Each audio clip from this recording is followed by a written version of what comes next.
everyone, and good evening. Welcome. Happy to have you here. Hope you are ready for another episode of Longtime Watcher, First Time Writer. It's episode 66, and as always, I am your host, King Fats, the 95th, and I am joined by my alternate crew of First Time Writers. This time, that includes B-Drops. Hello. Iliendic Nonagon. Salutations. And filling in for a missing action Shakespeare, Public Opinion. Yo. Happy to have you on the show, P.O. Good to be back. If you missed the last episode that we did, we are trying out a little bit of a new format here, where we are going to be going over 5 episodes instead of the regular 3. In addition, we are going to go ahead and cover the episode names, dates, and synopses up front, so that way we can go ahead and just sort of speak at will about the episodes that are on offer. Huzzah. Yeah, thank you. I think let us go ahead and get right on into it. Let's talk about the fun crop of 5 that we are going to be doing today. That is Kamen Rider Black episode 18, Sword State Bilgenia, original air date February 7th, 1988. Synopsis reads thusly: Gulgum's creation king forces the release of a powerful yet rebellious swordsman who decides to try and take down Kotaro on his own terms. Next we have The Limit Reaching Hellish Trap, Kamen Rider Black episode 19, original air date Valentine's Day 1988. That's very funny, considering this episode, in which Bilgenia takes the guise of the doomed Professor Kuromatsu in order to lead Kotaro into a trap for his defeat. We've got Rider's Graveyard, Kamen Rider Black episode 20, original air date February 21st, 1988. No synopsis on the wiki, but it's pretty simple. Our friends over at Gulgum try to defeat Kotaro by using his kindness to lure him into a trap, alongside a young girl that he meets.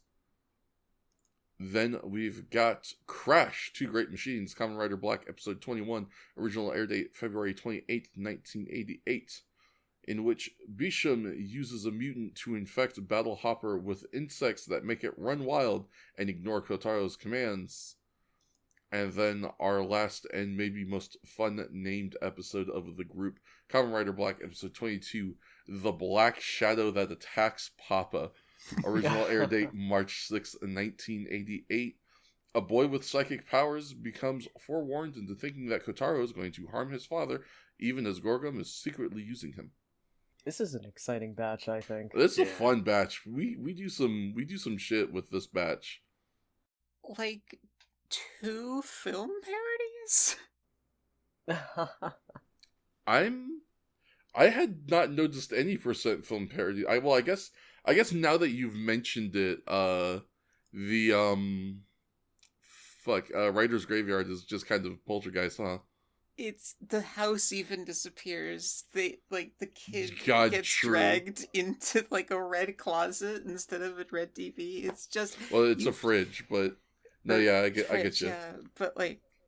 So what's the other film parody? And this one is a lot more of a pull.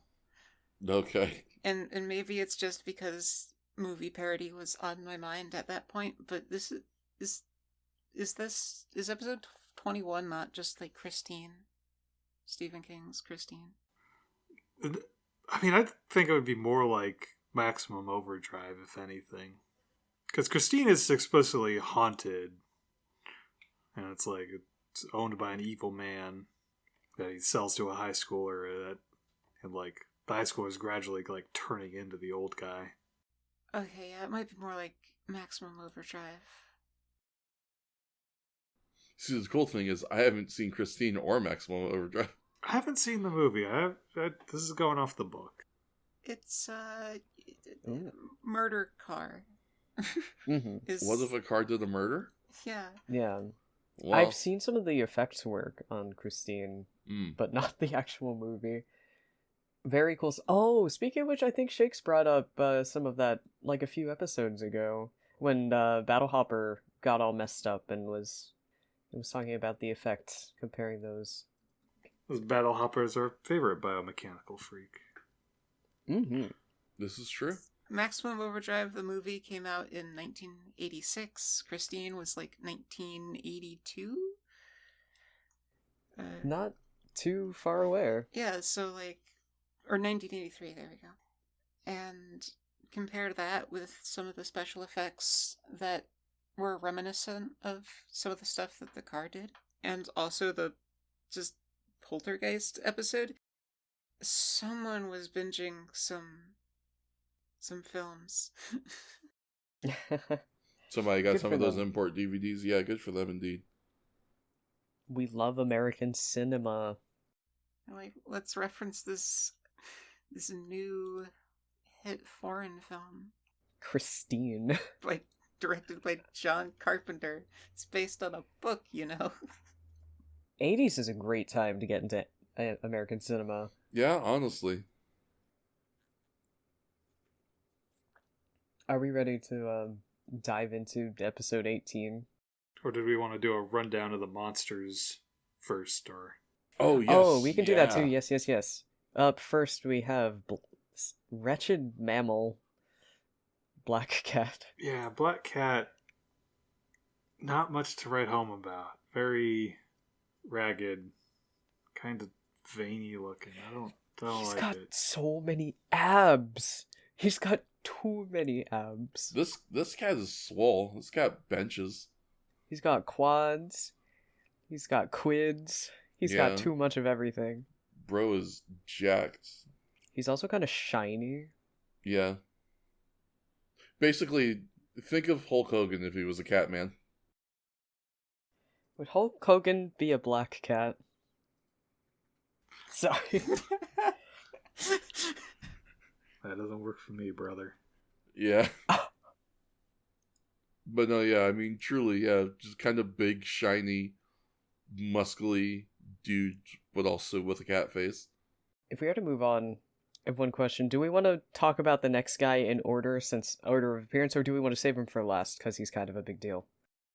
Let's save him for last. Yeah, let's save him for last, because you're right, he is a big deal.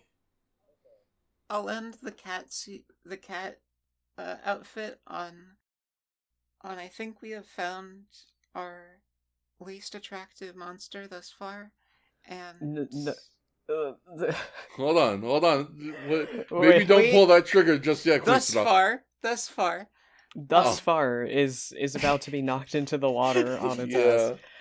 ass. Speaking of wretched mammals, we immediately get more wretched with this pot-bellied little freak, the devil monkey. I hate this man. So I think that like maybe it's supposed to be an eye because it's got those freaky long fingers. But he's got an old man face. It is specifically listed as the Eye mutant Oh, on the Wikipedia. uh-huh.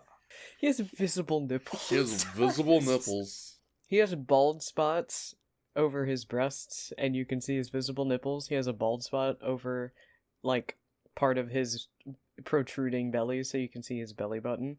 And he has like a strip of baldness running down his legs. That I think you can see bone through? Yeah. Oh, It's very emaciated looking where the fur doesn't cover. It's a devil monkey should be euthanized to save it from existing any longer. Put him down. Put this man down. Devil Monkey looks like he got hit by a car. Like, actual, like, eyes in real life are just so scrungly that I love them. It's just like the opposite end of the spectrum, I think. Have you ever met a man that was so scrungly that you hated him? This is him. Oh my god, this feels like finals week Oh my embodied. God, it does. True. These monkeys are cute. What is this? Oh, you're right. He is so scrungly. like there's a lot of scrungly looking eyes out there, specifically like baby ones, I believe. You'll find some really adorable ones and then some like weird ones. Little goblinos. Bro's going through it. They're so delightful. Jim Henson Creature Workshop ass. Oh Yeah.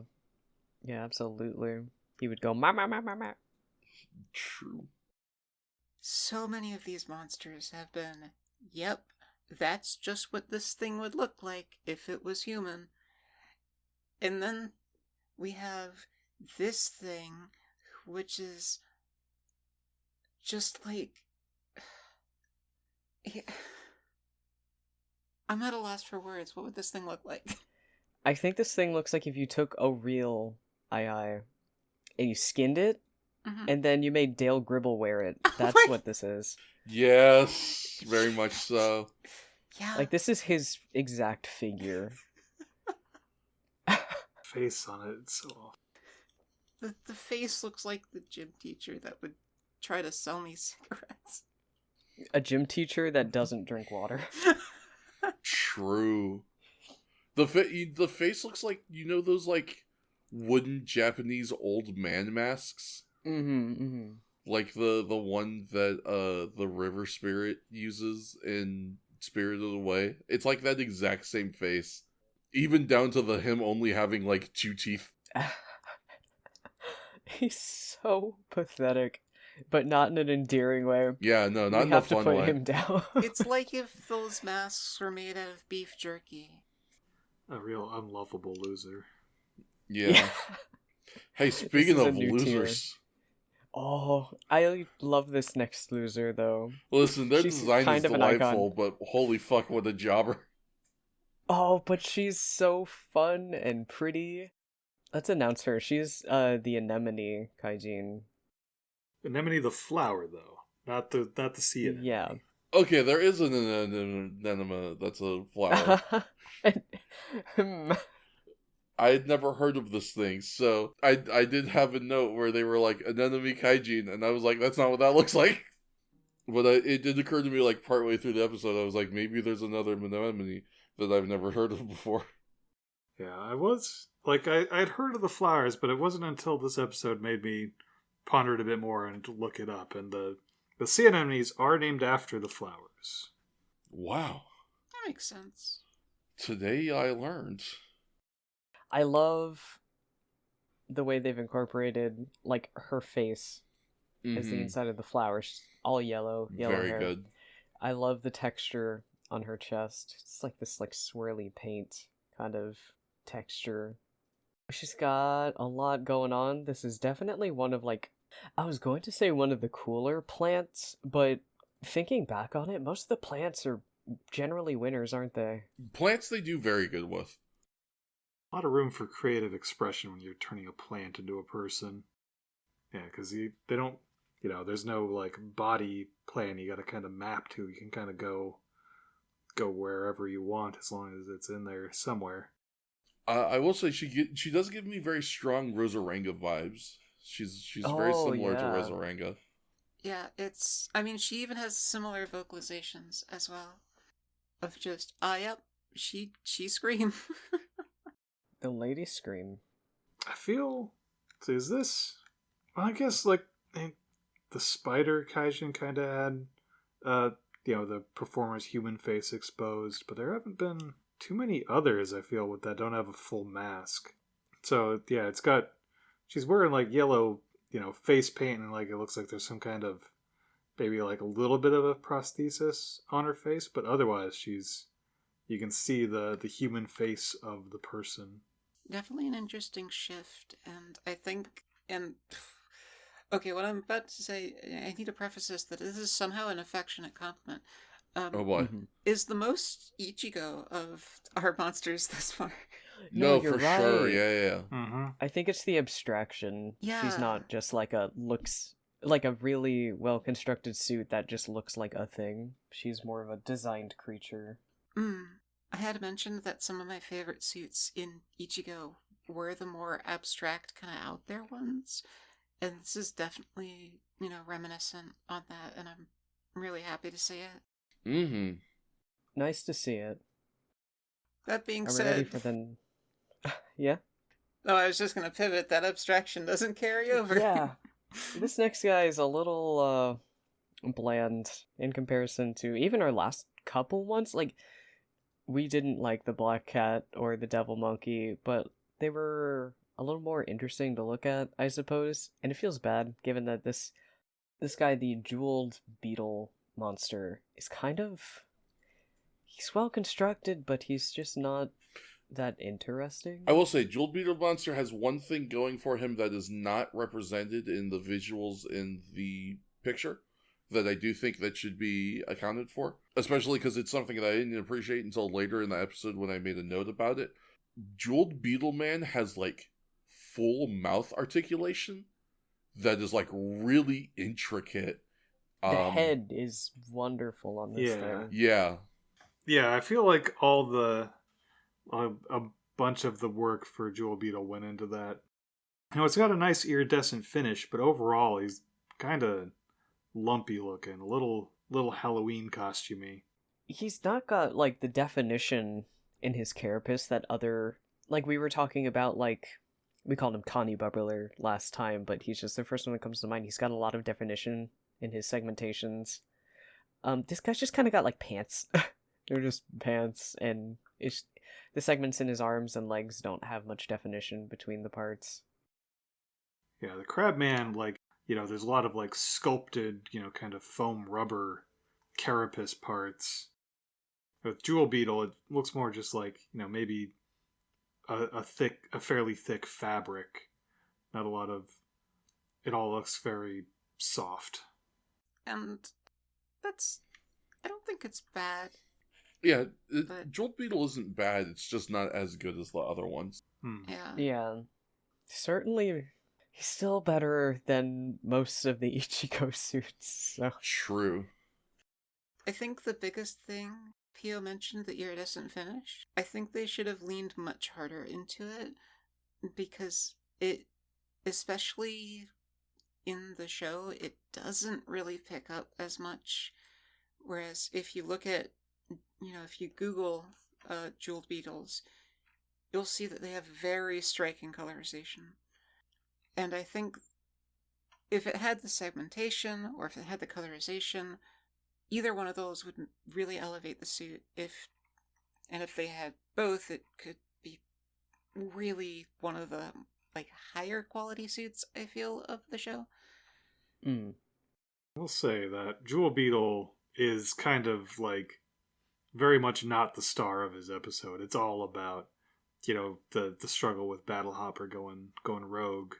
So perhaps they just had to focus their energy. Though, I mean, I guess, like, the next Kaijin coming up is also not really the star of his episode, but boy, they fucking went hard on that suit. They went nuts. This guy looks like a mainliner. He looks awesome. The next guy is Sword Wasp. They're not kidding. He has a butt for a hand, and it's got a big stinger coming out of it, which is just a sword, so they call him Sword Wasp. And I know what you're thinking. I know what you're... I think we were all about the same thing. B drops and I with the same segue. I know what you're thinking. Didn't we already have a wasp person before? Yes, we did. This Sword Wasp is apparently part of that monster's clan. They have a wasp clan, I guess. Yeah, apparently there's a wasp clan, not unlike the Wu-Tang. And Wasp clan wants revenge for their fallen brother. Which is really cool. We'll get more into it potentially with another character as well, but I am enjoying that we're getting greater insights into, like, the monster, like the Kaijin perspective in the Gorgon organization, what their lives are like, how they're feeling about, like, it's not a ton, it's still Kamen Rider Black, it's not a ton, but we're getting little sprinklings of, like, ooh, they're thinking about this, they're putting this in. Yeah, the fact that we're getting anything at all, you know, notably more characterization than anything we would have gotten out of Ichigo. Except for, like, the occasional Gekigaris goes down the slide. Well, that was one of the best things ever recorded, so... Yeah. True. Oh, this guy's just so... Speaking of monsters needing or having segmentation, this guy's got it all. This guy's got it all. Everything on this guy rules.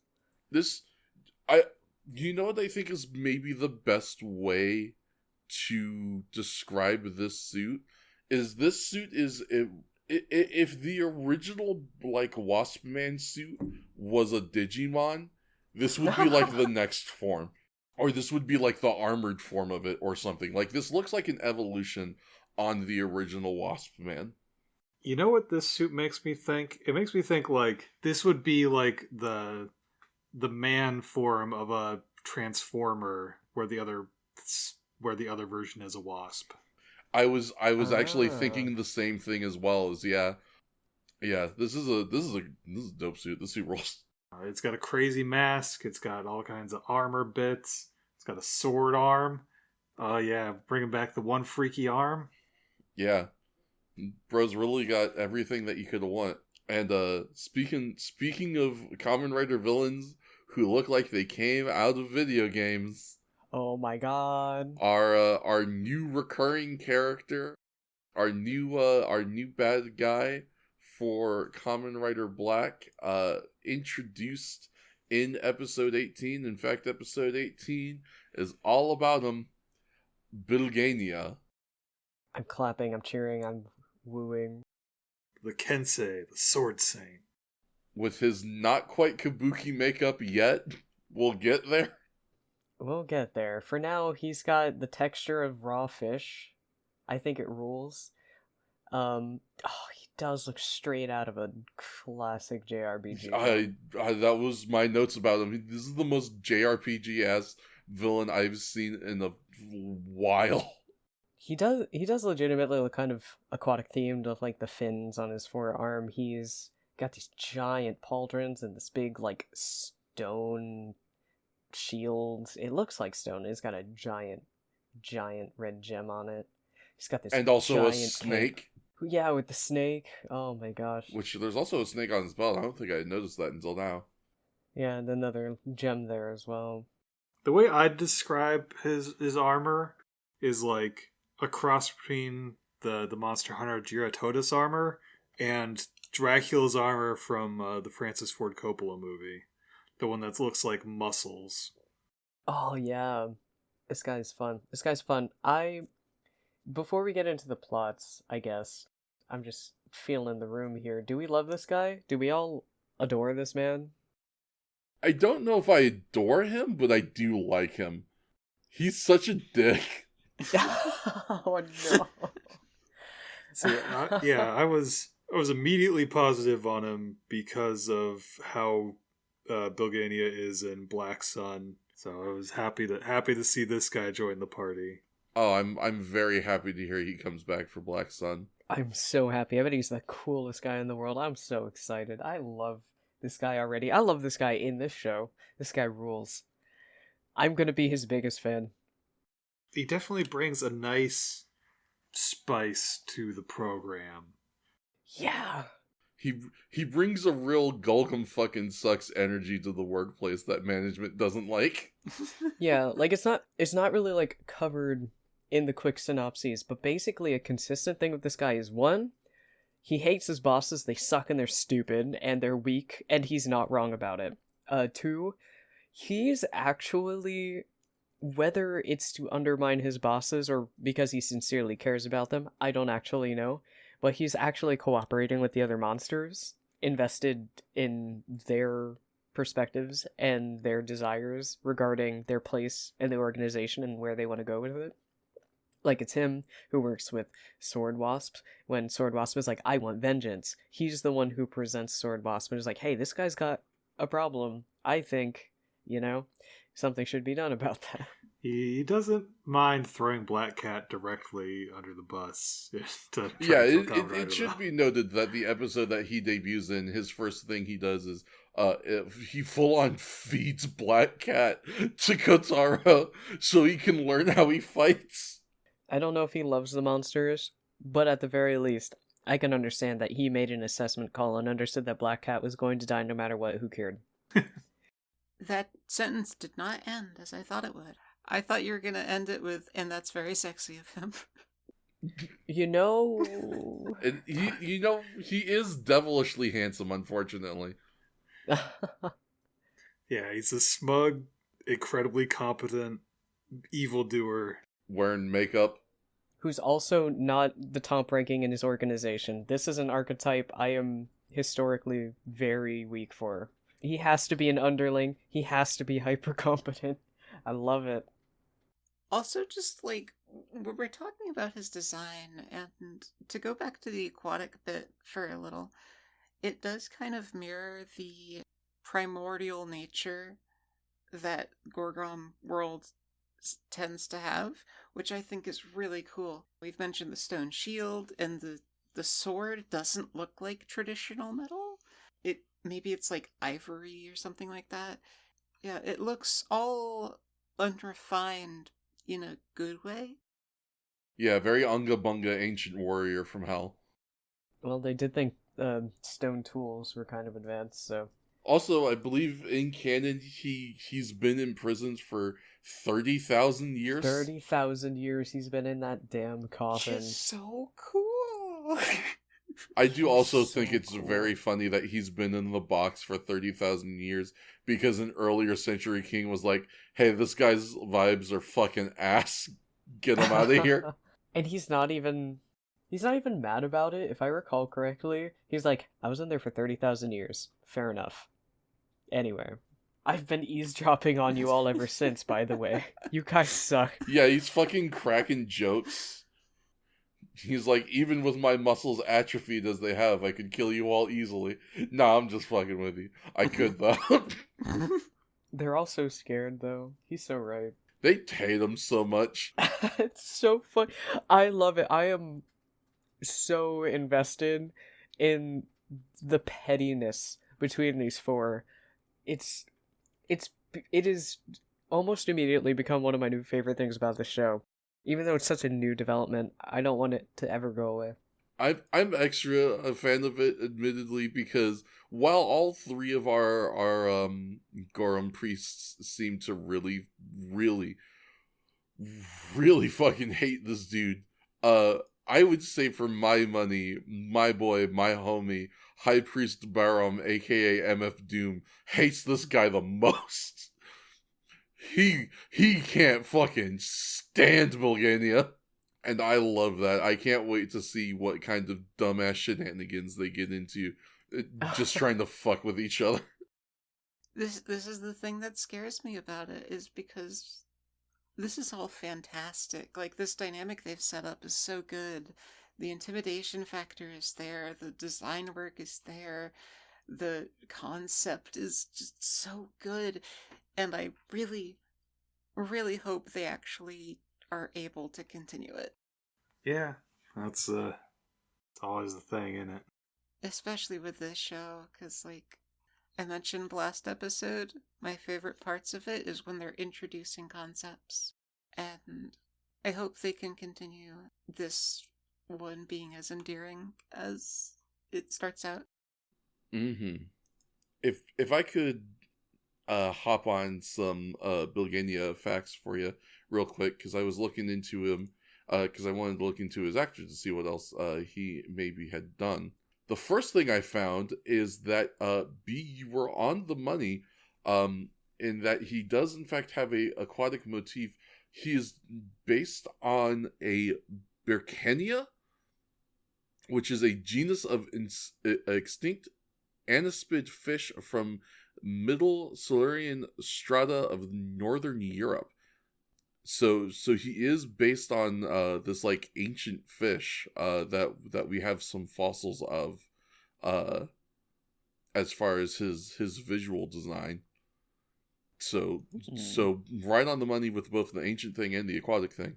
Yeah. And his he does have at least a somewhat recent appearance. His last appearance in anything Kamen Rider related was in 2014's Heisei Rider versus Showa Rider Kamen Rider Taisen featuring Super Sentai, which is one of those big crossover movies. Hell yeah. So if you want a little extra dose of Bilgania after the fact, you can go watch that film and he will show up. Unfortunately, the Kamen Rider Wiki does not have any additional listed. It looks like he doesn't have any like additional listed Toku roles, but we do know the name of our actor for Bilgania. His name is Jun Yoshida.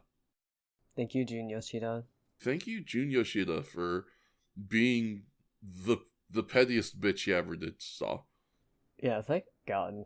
I appreciate it. I like that his villain type is listed as Sword Saint, like that's a thing. I mean, it is. Yeah, classic archetype. Yeah, classic archetype. The Sword Saint is a thing. What is a Sword Saint? This is truly my first time ever hearing of one, so hit me with it.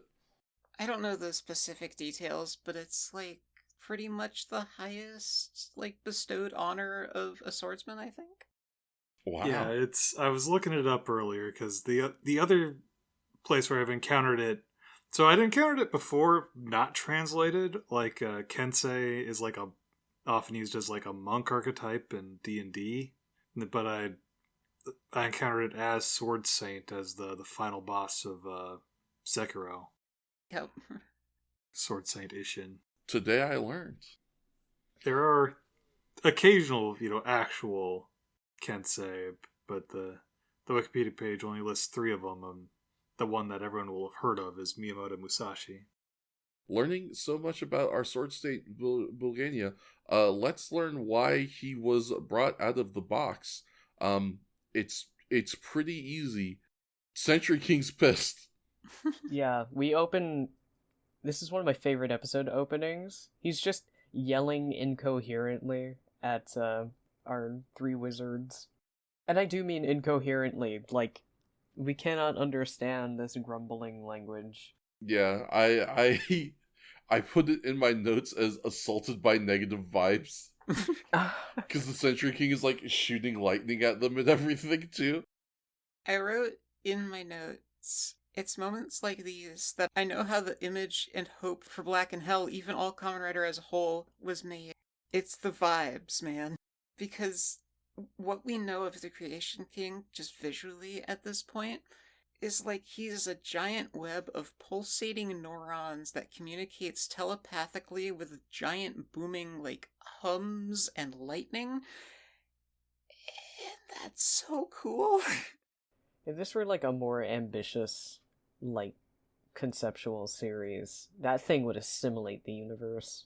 Right? Like, I'm so invested on what is the Creation King because of just those, like, it's probably a minute-long scene. And it's so cool. What is he creating? I think he's like a god or a usurper of God. I didn't vote for him. Well, I guess he is a king. I didn't vote for this god. I think I got ahead of myself. Sorry, I got really excited watching the intro scene again of all of them getting yelled at and being told like, "Hey, let that guy out. Let him out of the box, you idiots." And they're like, "No, man, but we don't like him." Oh, can we talk about the unboxing scene? Yes, that's what I'm trying to get to. Yes, please. They break like the seal on the box, and it's all ceremonial, and the seal bursts into flames, and the chains just reel back from around the coffin box, whatever chest thing. Well, one other thing I want to say about the room where the box is, they got these incredibly rubber bugs that are being dragged around. Bugs that they drag around are so good. You couldn't find a real centipede? Come on. But anyway, once the box opens, like, just the cape flies out and flutters about the room. The cape jump scare, I forgot about that. And he kind of, like, it flies down to him as he emerges from the smoke. It's very It's incredibly Dracula. Super Dracula. So good. Yeah, I did forget about the cape jump scare. I think my brain was still stuck in my previous note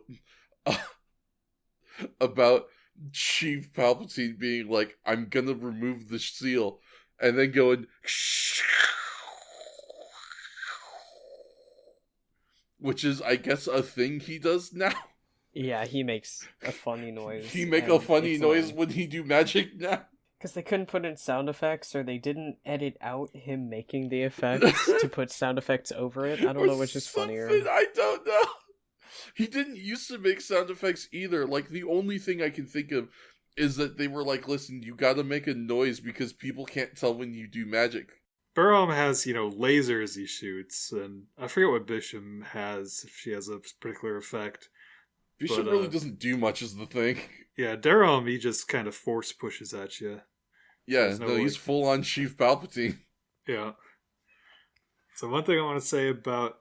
So, like we mentioned before, monsters are getting like a title card once they show up. So Brigannia gets one, but it's also the title card of the episode. And it's got 2 exclamation points. 2 exclamation... That's how you know this motherfucker means business. The style... This guy rules. Rules. They rolled out the red carpet for him, and they were right to. They set him up to be cool, and he was. I feel like they started doing titles, or like the monster splash screens, just for this moment. Oh no, it's worth it. It's great. This guy rules. We do actually spend like the first third of this episode on Gorgum. We should figure out what's going on with our regular peoples now, don't you think? Kotaro's so cute. He's working. He's working. Isn't that a novel concept, Yusuke? Going to work at your job and being there and working and doing it at your job. He's just behind the counter with his little apron. He's so cute. He's so domestic. It's adorable. He's a good man. Meanwhile, our sisters they've gone to a cool Egypt exhibit that's at the museum, where the coolest thing was this weird big shield with a ruby in it and a weird cool old stone sword, neither of which look like they have fuck all to do with Egypt. I mean, I guess that's true for the time. That's fair.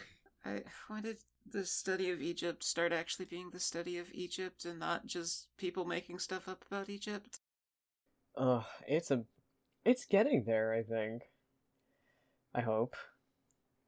These items in our Egyptology exhibit are very novel, and the fact that we found them in Egypt and we have no idea what the hell they are not from Egypt. Enjoy. Yeah, no, that's fair. Is assaulted by a mangy cat. Yeah, Mr. Popo jump scare, by the way, yeah. He gets to make another... Don't call him mangy. No, I was talking about the actual cat. Okay. There's a real cat in the episode, and he makes a 2-second cameo before a cat doll gets thrown at Katara. And Mr. Popo refuses to give me any of the remunerations from that particular paycheck, because he's stingy. Maybe he spent it all. It was a long time ago. That's true. He probably spent it all. He drank it. I know he did. So, the Egypt exhibit, Kataro, looks at the pamphlets they bring back and sees that, it's like, hey, that snake eating the ruby looks a lot like my emblem. It looks a lot like the weird swivel I have on my chest for some reason. Surely that's not a coincidence. Smells like Golgum. So it's time for Yusuke Godai's favorite activity, academic B&E. We gotta break into this closed museum so we can look at this sword and the shield, and then get attacked by a cat person. Yay. It goes bad. This cat is not making much progress, unfortunately, this poor thing. It's the run to the litter, gets beaten within an inch of his life. Well, honestly, he gets beaten in all of his life. And then before he can explode, fucking Bilgania hits him and then along came Zeus, hurls that magic flying sword straight through him. The poor thing. Rest in peace, Black Cat. Also, to that end, shout out to Bisham. I love that when Bilgania comes back from this fight, Bisham's like, what the fuck? Huh? Why did you just murder Black Cat like that? That was rude. I was kill stealing, to be fair. If I didn't kill him, that guy would have. Would you want that? Would that make you happy? Well, no, but why did you use him for your plan in the first place? You didn't even ask. Stop breaking my toys. I'm gonna tell Mom. I'm better than you. Mom! Bulgania's breaking my toys again! Bulgania. I love Bulgania. God. But yeah, that is exactly what he does. Kotaro does his first of the finisher combo after the end of his fight, where he does the rider punch, getting ready to do the rider kick, and Bulgania shoots some sort of projectile through the Black Cat, killing him instantly. Also, Kotaro's got, like, sensors, and it's just antenna, which just act like antenna. So. His antenna move, practical effects. Yeah, it's cute. Yeah. It is cute. It's adorable. I do have mixed feelings about such a thing, because the way they describe it is, they say that it allows him to analyze the weaknesses of his enemies, and I hope it's not just like a activate my sensors, where's the weakness, as opposed to I have enjoyed thus far that he's actually had to like notice things in his enemies and not just look at anyone no matter what they've done. Well, because it's not all perfect. I just mean when he's done it and when it's been done well, it's usually something that also ties into how the kaijin is choreographed, which I like. Or what they're doing in the narrative. my well is I have some unfortunate news about how these next couple episodes go. That's why I'm worried this is just the trend forever. Yeah, this may in fact be the trend forever. Which is unfortunate. I really liked his, combat analysis, and more than anything, I liked how it tied into the choreography of the fights of the kaijin. I know more than likely that probably came first, what does a rhino do? It attacks you with its horn. What do you do to incapacitate the rhino and make it not be able to hurt you anymore? You break off its horns, blah blah blah, Sure, but the fact that they were doing it, even. Yeah, it was nice. I liked it. I would be sad to see it go. Black Cat's dead. Vilgenia killed him. So rests the biggest jobber in the series. The poor thing. Oh my god. I think even the other jobbers in Black and Ichigo at least survived most of the episode. This poor thing, this poor little bastard, was put down within the first 5 minutes of its existence. Probably less. Let's see. 9:09 timestamp is when the cat first shows up. I'm calling 3 minutes. Well, you'd have given him too much time, because by 11:07, he gets shot through the chest by the giant magical sword from the sword scene. Wow. 3 minutes was too kind? Yeah. That's rough, bud. That's so rough, buddy. I'm sorry we called you mangy and ugly. He deserved better. You do, yeah, listen. I'm not gonna pretend like I'm the biggest Black Cat stan, but he did deserve better, at least. That's pretty rough. But it's fine, because we've got Bulgania stuff to do. But first we have to confuse, at least me, if not all of our audience, by having Kotaro come back and talk about Golgum, and having his sisters be confused about Golgum. Or no, I'm sorry, that's not 100% what happened. He comes back injured. That's what it is. Because Bulgania kicks his ass. He has to flee. Hits him with a beam. And it takes effect immediately. He is battered and bruised visibly, and returns to the cafe, much to the concern of his sisters. Battlehopper rescues him. Battlehopper is back. Battlehopper is back, baby. Best friend Battlehopper. Battlehopper is always the homie. After that scene, we return to Golgum headquarters. And they're like, if you're so strong and cool, why didn't you kill him, huh? If your dick's so big, why didn't you kill him when you had the chance, asshole? I love this dynamic so much. So they fucking hate him so much. They hate him so much. I love it. Oh my god. Although, to be fair, I am... I don't know what the right word is. I guess I am empathetic to their anger is maybe because like if I was forced to resurrect Sir Asshole who I hate, and then he emerged from his fuck ass cocoon and immediately started doing that thing where he's a shithead that I hate and reminding me why he was Sir Asshole that I hate. And then he tried to assert my, like, one thing I'm trying to do for me, and then he didn't, on, like, a whim, I'd probably also be very annoyed. He sucks, and it's great. I love him. Here's the cool thing about Bilgania, right? Is because the Golgan Priests suck because, like, they're supposed to suck. They suck because they're written to suck. Ooh, they're scary bad guys, and that's why they suck, right? Bilgania sucks for the love of the game. My man sucks because it is actively enjoyable to him to be a huge shithead. And you love to see that. I do. I really do.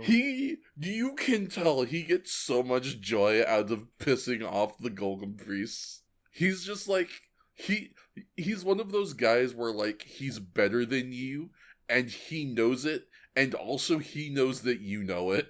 I need to serve this man coffee every morning. Amazing. Such dedication. I need to be in the corner of the room waiting to make more, listening to all of this go down. Yeah, I would love to hear the banter. The constant rancid fights between Bilgania and the other Golgan Priests. I want to be there for the inevitable drunken 3 a.m. fist fight when MF Doom has one too many and is like, fuck it, I'm dealing with them myself. Well, oh my god, and we literally have a scene. He tries, yeah. And he just blocks it with the shield, reflects it back. Idiot. And he's like, ow, with his, he gets shot back in the hand, and he's just so ineffective. I'm sorry, priest. I'm sorry, Doom Priest. Yeah, sorry. I'm not. I'm a little sorry. It's not enough to make me root less for Bilgania, but well, if the priests wanted to have anybody on their side, then maybe they should develop a little bit of a swagger. You know? It's so true. I'm always saying this. Maybe if you were just a little sexier. Maybe if you moved your mouth, shaved Palpatine, you should crusty ass. Bro looks calcified. What is going on? Hey, when 30,000-year-olds you'd be. How good look you? Yeah, you know, you're so right about that, Yoda. I'm sorry. But I just don't think I'd be like he looks like he's made out of marble, but poorly. He's paper mache. Aww. He's plaster. He's like the popcorn plaster ceilings. Yeah. Oh my god. Hate those things. Full of asbestos. Yum. That's such great news because I look up at my ceiling. Yeah, same. No popcorn, but I found a cockroach. That's less fun, I think. Yeah. Yeah, so the while Kataro's recovering at the cafe, the gals rush in and say, hey, there's some guy at the park has the sword that was stolen from the museum, and he's threatening to kill people if Kamen Rider Black doesn't show up. And then Katara rushes off, and they're like, rushing off with that injury? You don't think? And then they look at each other and nod. Exchanging meaningful glances. So this was the thing that confused me, is because I thought we had established in an earlier episode that they knew he was black. But apparently not. But I guess they know now? Yeah, so, jumping ahead just a bit, I feel like it's slightly ambiguous by the end, but I am interpreting it as Kyoko kind of says a line to him, about like, oh, well, you say Kamen Rider's your friend, right? Well, let him know that we're, like, grateful he's out there fighting the good fight. I feel like this is her trying to play coy, is how I'm interpreting it. That they figured it out, but because he hasn't said it explicitly to them, that they aren't going to broach that first. That makes sense, especially because that whole conversation is, tell Kamen Rider that we're grateful that he's out there by himself, fighting for us, but to make sure he takes care of himself.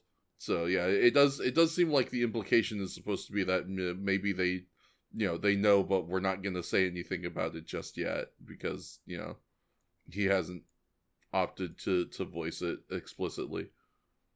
But again, my confusion more so lies from I thought I thought we had established that they do this already. Oh yeah, I guess not. I don't know. I struggle to remember, and it's not something they've ever been very explicit about.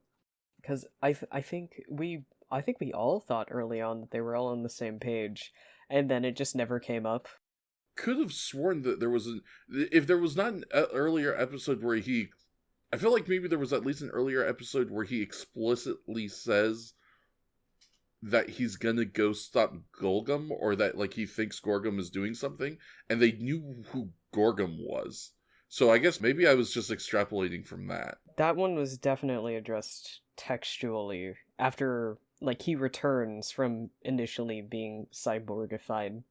When he takes his sister to go live in the cafe, they're like, oh yeah, he filled her in, by the way, anyway. She knows about Gorgum. I can't believe she knows about Gorgum. Gorgum.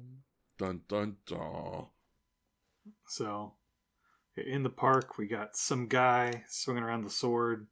He's wearing the eyeliner, the patented Bilgania eyeliner. It's full on like, it's like all around the eyes, very raccoon eyes. Yeah, he's got like bluish green eyeshadow all around his like eye sockets and upper cheekbones. It is just all over. And they've got a little bit of like, they probably should have used like concealer or something, but it looks like they just put like a little bit of white on the lips to try to like mute them out. Yeah, it did look like that. I was wondering about that. You're so right, B. But yeah, this man has got a woman hostage in the park and just thrashing a sword about as police try to... I'm suddenly forgetting the word. They're trying to subdue him. And subdue them, subdue him they do. There we go. That's the sentence I was trying to say. One of the police successfully shoots the sword out of his hand, which allows him to change back to normal. And it's at this point where I want to take just a brief segue. Total non sequitur, don't even worry about it, but I just wanted to ask, hey friends, who here's a fan of JoJo's Bizarre Adventure? I am. Yeah. Oh man, that's so cool. I'm a big fan of JoJo's myself. I think maybe one of my favorite stands that shows up is there's this one stand, and it's like an evil sword, and like it possesses you if you try to wield it. Oh my god. No particular reason why I'm bringing it up. It's just, like I said, just... Well, we're gonna have to cut that out, then. Oh, yeah, I guess. So anyway, this cop picks up the sword and he gets possessed because it's evil. Oh. Which, part 3 would have been out at this point, huh? Apparently, well... Looking it up, I guess the chapter with Anubis was released in 1990. Really? Ah. I can't believe Kamen Rider influenced something. Okay, so there is something I think came out before this that has a similar story. I don't know. I'm assuming that was inspired by something else, though. Osamu Tezuka's Dororo also features a little arc with a guy who's got like a cursed sword. And he's like driven mad to kill people. He says he hears the voice of the sword telling him that it thirsts for blood. Though, like, I mean, isn't that the Muramasa, right? Is that the sword that makes you kill people? I'm not sure, but that might be like the inspiration for all of the above. Yeah, probably. It's it is a well-known thing in Japanese, let's say, folklore. That feels like the right word. Sometimes it's so hard to be sure what's the right word in that kind of context. That's so true. But yeah, it's not uncommon. But I did notice hey, this is just you can't trick me. This is Anubis. I've seen JoJo's. I know Anubis when I see him. But yeah, I mean, truly, yeah, I'm sure these are all referencing some infinitely older thing than at either of these. But it's fun to know that at any point in time you can get Bilganiified if you pick up his fuck-ass evil sword. Bilgania pilled. Yeah. You can Bilgania Max. Gorgum Max. Yeah. Bilgania pilled. There it is. Oh, horrible. Okay, yeah. Kotaro tries to confront this police officer who's got the cursed sword, and then Bilgania appears and just like, kill him, yes, do it. Yeah, he does full on fucking sheep palpitating. Do it. Kill him. Obviously he fails because he's a normal guy. Kotaro subdues him. Kotaro drives away. I'm assuming because this guy beat him really badly last time, and he finds himself in a cemetery where Bilgania chases him down and confronts him. I don't want to dunk on this show too bad, but I feel I would be so remiss if I did not put cemetery in some big air quotes. These are like styrofoam props with no text. These They're are all plain white. These are the most prop tombstones I've ever seen in my goddamn life. Yeah, at the time I wasn't even sure, like, I suppose it's supposed to indicate that they wound up in an actual cemetery, but I kind of wasn't sure if, like, maybe this wasn't just, like, a thing set up by Bilgania for mind games. That would be interesting. Yeah, Bilgania, he uses the devil's trick to create some mirror duplicates. Sucks Kamen Rider into the final destination zone. Oh, is awesome. It's this black void with a fog machine low to the ground. It's basically the Gorgum verse, but without any of the Gorgum shit. So better. Yeah. Just kidding. But this fight rules. I love the trickery of Bilgania's skill set. He's got like he makes the fake duplicates. What are these techniques called? There's like a billion words for it and I can't think of it. Are you talking about like what the actual name is, or like what it would colloquially be referred to? Colloquially. Shadow Clone Jutsu? I was gonna say that's where my brain goes, but I don't know if that's necessarily colloquial. I was trying to think of the Pokemon one. Double team? Yes, that's it. Oh my god, he used the double team. Bilgania uses double team on Kamen Rider Black. It's great. We got there. I'm proud of us. Thank you, Pio. Yeah, and then Kamen Rider Black only escapes by actual literal Deus Ex Machina when Bilgania is struck by lightning. I'm legitimately actually kind of upset by this really weird excuse to end the fight. It is broad daylight. It is like late afternoon in the middle of the woods, by the way. Am I insane, or didn't they say that it's the Century King who totally like stops them? I don't recall them saying that, but that would make sense if it would tell us where the lightning came from. Yeah, that was my understanding of the situation. Was the lightning was the Century King being like, but yeah, because Bilgania also wants to kill Kamen Rider Black, not just because he interferes with Golgum's plans, but because he thinks he's not worthy to be their new Century King. He thinks he's a weak punk, and he's like, you guys picked a bad one. Yeah, there's a bit where he talks about how he laments his own fate because he was also born under the sign of the full moon, he was also born under the sign of the eclipse, but he was born too early to be a Millennium King candidate or a Century King candidate. Yeah, maybe if the Creation King intervened, maybe it was because he needs Kataro's Kingstone, and maybe Bilgania was just about to fuck him up too bad. I don't know if they're ever more specific than that. It's the Creation King that tells him to, hey, knock it off. Yeah, fair enough. I mean, in the episode, it's just, okay, I'm gonna go finish you. They go fight. Kamen Rider tries to power up, and then the lightning happens, and then Bilgania does some weird telepathic communication that's like, I'm gonna kill you next time, Kamen Rider, you jerk. Yeah, screams from the void like a true villain. So wow, he really just kind of gets stopped for no reason. Yeah, He survived the lightning strike. Incredible, says Kotaro.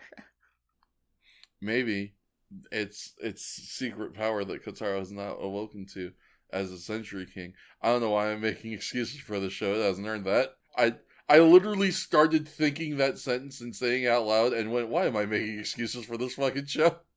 Nonagon, I think, put it well when, like, something about the show inspires you to imagine and conceptualize and fill in gaps. It's part of the charm of this show. You're right. I need to try and not get suckered in. I need to let this, sometimes you fumble it, and that's okay. I need to let this show fumble it sometimes. It's the vibes, man. Yeah, listen. Why did Bulgania get Deus Ex Machina by a lightning? Because the vibes, man. The vibes are bad if he kills him too early. Yeah, it doesn't matter. Yeah. About plot or artistry or anything. Next up, we got what I have down as the riveting hell trap, which it's, I think, a little better than the limit-reaching hellish trap. A bit of a clunker, still. But we get a crucifixion. I was gonna say, speaking of clunkers, we're gonna crucify Kuromatsu! Finally. We've decided we're fucking Dunyan rings with him. He's failed us one too many times. We can't have our other humans thinking they can shit the bed as many times as he does and get away with it. So you're getting crucified, and you're gonna get moited. Unsurprisingly, Kuromatsu begs for his life. He is told, and I quote, "No!" And then Bulgania shows up and is like, "Hey, wait a minute. Let me use that." And the priests are like, "What could you possibly want with him? He sucks." And he's like, "Oh, thank you for sparing me, Bulgania. You're the best." And Bulgania is like, "I didn't spare you. Who the fuck said that?" Anyway, now I look like you. That's the thing I can do. Welcome to one of my new powers. I'm gonna do a trap that kills the Kamen Rider. And also, I feel like it's implied that when he steals your form, it kills you. Yeah, it did seem to be kind of implied. Which was, like, really sexy of him. You're so right about that. Yeah. I'm pretty sure you are actually pretty correct about that. Is there any way you could, like, half kill you and half steal your form? I'm happy enough to watch, at least. That's fair. I guess I wouldn't quite say it's a fully new power, because he is disguised as, like, a regular guy briefly in the previous episode before revealing himself at the park. Oh, yeah, that's right, yeah. Palpatine salaryman. Do it. Yeah, and he walks behind the tree and pops out the other side and he's Bulgania. It's fun. It's great. I love an episode that sets up our whole plot conceit real quick and easy at the beginning. What's this episode going to be about? Well, Bulgania is going to pretend to be Kuromatsu and try to lure Kamen Rider into a trap. Shrimple ass. And that means it's time to get to what our normal people are doing. Which means we're going to the skate rink, baby. Having fun at the skate rink. At first I thought this was maybe summer fun. And then I was like, well, wait a minute. Don't people go to the ice rink during the winter? So maybe it's winter fun. Having gotten to that scene where they go outside and it's all gray and overcast, I'm pretty sure it was winter fun. We find out that there's finally something Kotaro is not good at. That being explicitly things he has never done before. Shock, surprise, disbelief. I can't believe he's not good at things he's never done before. I'm gonna riot. It's cute. It is. It's fun. It's adorable. It's Kotaro and his sister and his brother's girlfriend hanging out and having a good time and being friends. And you love to see a happy family. Yeah. And then air quotes Kuromatsu comes stumbling in. And he's like, I'm hurt. Gull comes after me. I finally realized how evil they are. And I tried to leave. And now they're after me. Kamen Rider, you have to save me. Please help. I'm delighted that nobody believes him. No one believes. Yeah, Kotaro least of all. That is easily my favorite thing about this episode. Is the Among Us sus vibes of this episode are fucking immaculate. Nobody trusts anybody about Dick ever. Yeah. Insofar as even Kotaro asks, he asks Katsumi to call for an ambulance to pick up our hurt Dr. Kuromatsu so they can get him to a hospital, and she's like, "That's the guy who helped Gulgum kidnap my brother, and you want me to help him?" And he's like, "Listen, please, I understand. I just please help me help him, and then we can use that to hopefully help your brother." Which Kuromatsu also sweetens the pot by, before he, air quotes, passes out, he's like, "I can tell you where Nobuhiko is." So once again, our plot advances. We've got an injured, air quotes, or Kuromatsu, who theoretically knows the location of Nobuhiko. We just got to get the information out of him. But first we have to get gassed in the hospital. See, on the route there, the taxi they're taking. Yes, that's right. The Among Us Sus taxi. I so forgot about that. Thank you. This is where Devil Monkey first makes his first drags appearance. its rancid ass into the frame. True. Horrible. True. Dude looks like shit. I hate him. He's the worst. My notes say another ragged ass mammal costume. Another ragged ass mammal. I did appreciate there's a bit where Kotaro asks the others to, take Kuromatsu and get away. And there was a part of me that thought, like, stupid horror movie brain was going to kick in and they were going to actually just run. But they did take the car. And I was like, good on you, girl. Way to steal that taxi. As was the correct play. Just kind of like objectively the right move, but I could have absolutely seen a universe where she just didn't think to do it for one reason or another. Glad to see, our writers thinking about that sort of stuff. But yeah, we Hospital? Oh, we fight also. But... Yeah, I was gonna say I was trying to think of is there anything about this?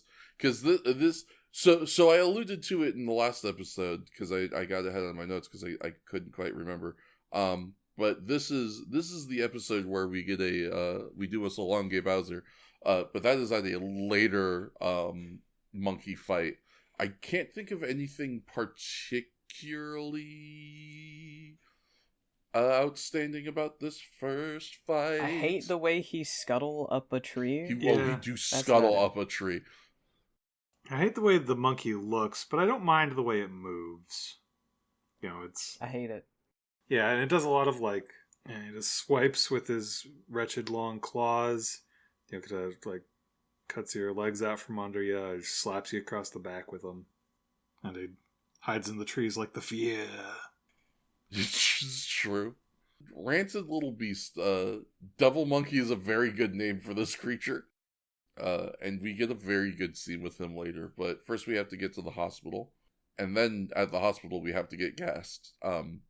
I feel like there is No, there is at least a somewhat significant thing that does happen between that and that, which is that we see that Bilgania shows up, and he knocks out the doctor and steals his appearance and maybe kills him.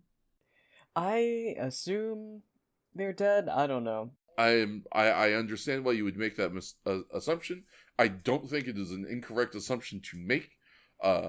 The show does not the show does not make a point to specify in any way, shape, or form, but we certainly don't see either of those. Well, actually, we hear from one of the two gentlemen who gets copied off of by Bilgania, insofar as that specifically at the end of all of this, at the end of the episode when all is said and done, there is a newspaper article about people finding the corpse of Kuromatsu.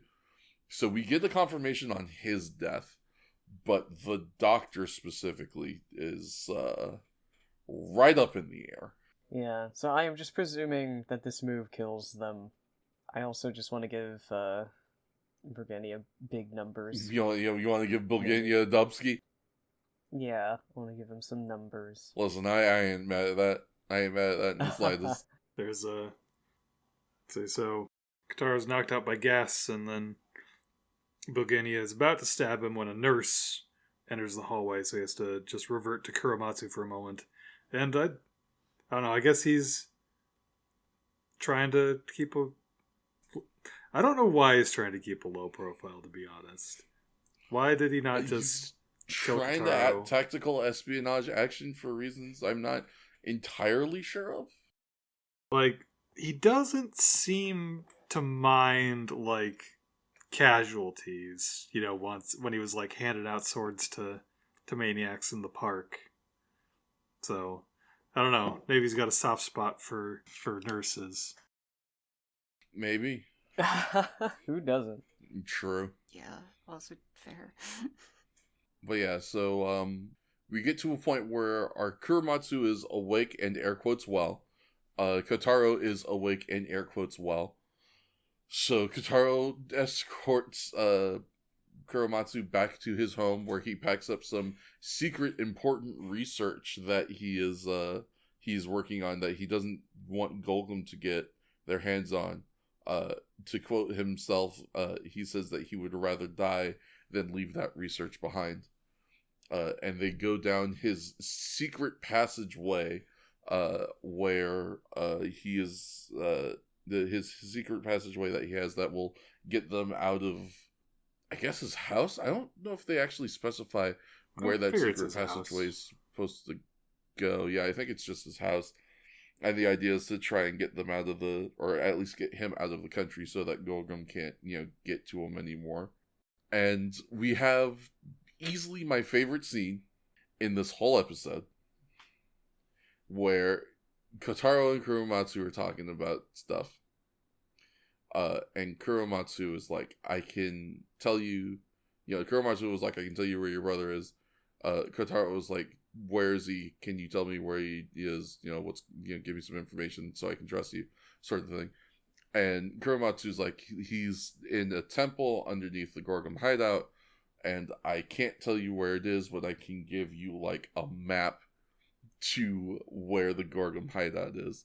It's in my cool special briefcase with my cool special research that I packed. Sure. You should open that briefcase and go look at that map. And okay. Yeah, and Kotaro Himbo moments is like, all right, I'm gonna do it. Click clack, flip open, psych, briefcase monkey. It's the briefcase has this little plush monkey doll in it. It's that really cute. Someone throws at Kotaro, and then it turns into Devil Monkey Man. It's so fucking funny. The old briefcase monkey, of course. The old briefcase monkey, the classic. He falls for all of these classic gags, so they're not wrong. Yeah. So... The problem is that Kotaro is secretly a Looney Tunes character. He falls for every trick in the book. Also, I'd be remiss to mention, this thing doesn't even look like an II in plushie form. It looks like a chimpanzee or something, yeah. They just found a monkey. I hate this creature. Yeah. This monkey sucks. They give you too good a look at its face, and I wish they didn't. It's got some animatronics in it, so it can move. It can move its lips, but its mouth is still kind of locked in a weird open thing with these 4 teeth it's got. Wretched. Yeah, this luckily this is the last that we see of this horrid ape. Cause we murder the shit out of him. There's a part in my brain that for some reason says we set him on fire in a way not dissimilar to Connie Bubbler, but I don't know if that's right. I think maybe I just want that to happen. He gets given the giant swing. Yeah, we do hit him with the Solange Bowser, which is, honestly, he deserves worse. We were too kind, honestly. Just giving him the Solange Bowser, but he does get, or at least I believe he does get, if I'm recalling correctly, he gets a Rider Punch and a Rider Kick. And he gets to fade into dust, and Bulgania leaves? No, he does attack him after the monkey dies, he gets attacked in, like, the warehouse, ambushing him from behind, like, the boxes, and he's got him in a chokehold, and he calls the bikes to his rescue. Yes, that's right. I am remembering now my fucking note about, I love the machine scramble at Denny's. Oh god, Battle Hopper just gets hit right in the face with the Bulgania's shield. By fighting on top, Battle Hopper, Kamen Rider, is able to at least kind of hold his own against Bulgania for a little bit. I think it is very funny that, like, Bulgania gets clipped by the two the two motorcycles, and he, like, hops away, and his immediate response is, "That's a dirty trick, Kamen Rider." Like, 3v1, tisk tisk. You care? First of all, they're motorcycles. Second of all, you give a shit? He cares about honorable battle, I guess, even though it's very one-sided. I guess. He's got 30,000-year-old Bushido. It's not the kind that you know in these modern ages. It's highly specific. Yeah. You're so right. You can't kill nurses. You can't summon motorcycles. Yeah, what's wrong with you? Have you no honor? I don't. I can't even spell it. Here, watch. O? No! Shit. I was gonna make a very long-winded joke if you went through with that bit even further. I was gonna edit it in so you spelled it correctly and be like, "Ha, take that." That would have been that would have been very difficult to do. I'm glad that we fucked that up on the first try. Good job, everybody. But yeah, so Bulgania, hits, having decided that he cannot win the motorcycle 3v1, says, "I will get you next time, Gadget." And goodness gracious, golly gee, I can't think of anything else that happens in the episode after that. I mean, it's kind of over. I was gonna say, it felt pretty over. Yep. Yeah. They have the line of just like, make sure Kamen Rider takes care of himself, wink wink. Mm-hmm. Right, yeah. Yeah. The Kyoko, who maybe no, taps the nose. I feel like we've spent a lot of time establishing Bulgania going through this episode, so it'll be quicker from here on, potentially. Yeah, because I think, truly, save for maybe... Well, I guess actually, these two episodes are actually pretty Bulgania-centric, and then the rest of them he's not in. He has a fun bit in the one after this. Yeah, in episode 21. Yeah, he does get some, like, bits and some cameos, but he's not, like, he is not nearly as impactful to the other episodes as he is in these two specific ones. Yeah. Any final thoughts on episode 19? God, I hate that monkey. I hope it doesn't come back. At the end of the day, I truly want to know what the fuck was Bulgania's plan. Because he makes it seem like it was this whole elaborate thing, but as far as I can tell, it was, I'm gonna pretend I'm Kuramatsu and then try to stab him when his guard is down. I think I see where they're going, because he would have won if not for the bikes. I feel like that is entirely irrelevant to the plan, and that if that was the case, he could have just, like, hey, Kamen Rider, you and me at the park at 4, don't bring your bikes. I think he just wanted to get the jump on him for it. Yeah, I think that was trying to keep him from escaping. So I think, like, he feels that, if Kamen Rider knows there's a fight going on, he can get out of there on the bikes fairly easy. Yeah, that's fair. I have also considered the third theory, as I've been sitting here trying to figure out what is Bulgania's deal, as it were. And my third theory is Bulgania was trapped in a box for 30,000 years. and then brought out of said box to murder exactly one dude, and said, I'm gonna have some fun with it. That's so fair. I'm gonna get weird with it. Because I've been able to do fuck all else for 30,000 years. Let's stretch the fins, as it were, a little bit. This is a complete segue, but I want to know what kind of wild daydreams he had in there, stuck for 30,000 years. Yeah, especially being able to hear everything. Yeah, I want to know if he had any evil machinations, first of all. Second, what sort of self-insert fanfiction he was making. And with whom. God. Yeah. And with whom, what was popular 30,000 years ago. Was he making him ex MF Doom fanfics? Gronk. Oh, Gronk! I'm sorry. No, I like that even more. I like the idea of him shipping himself with like the monsters. Like a monster, or like, I don't know, some famous person who just lived 30,000 years ago, some ancient Sumerian or something. Yeah. Him ex Gilgamesh. Yeah. I love it.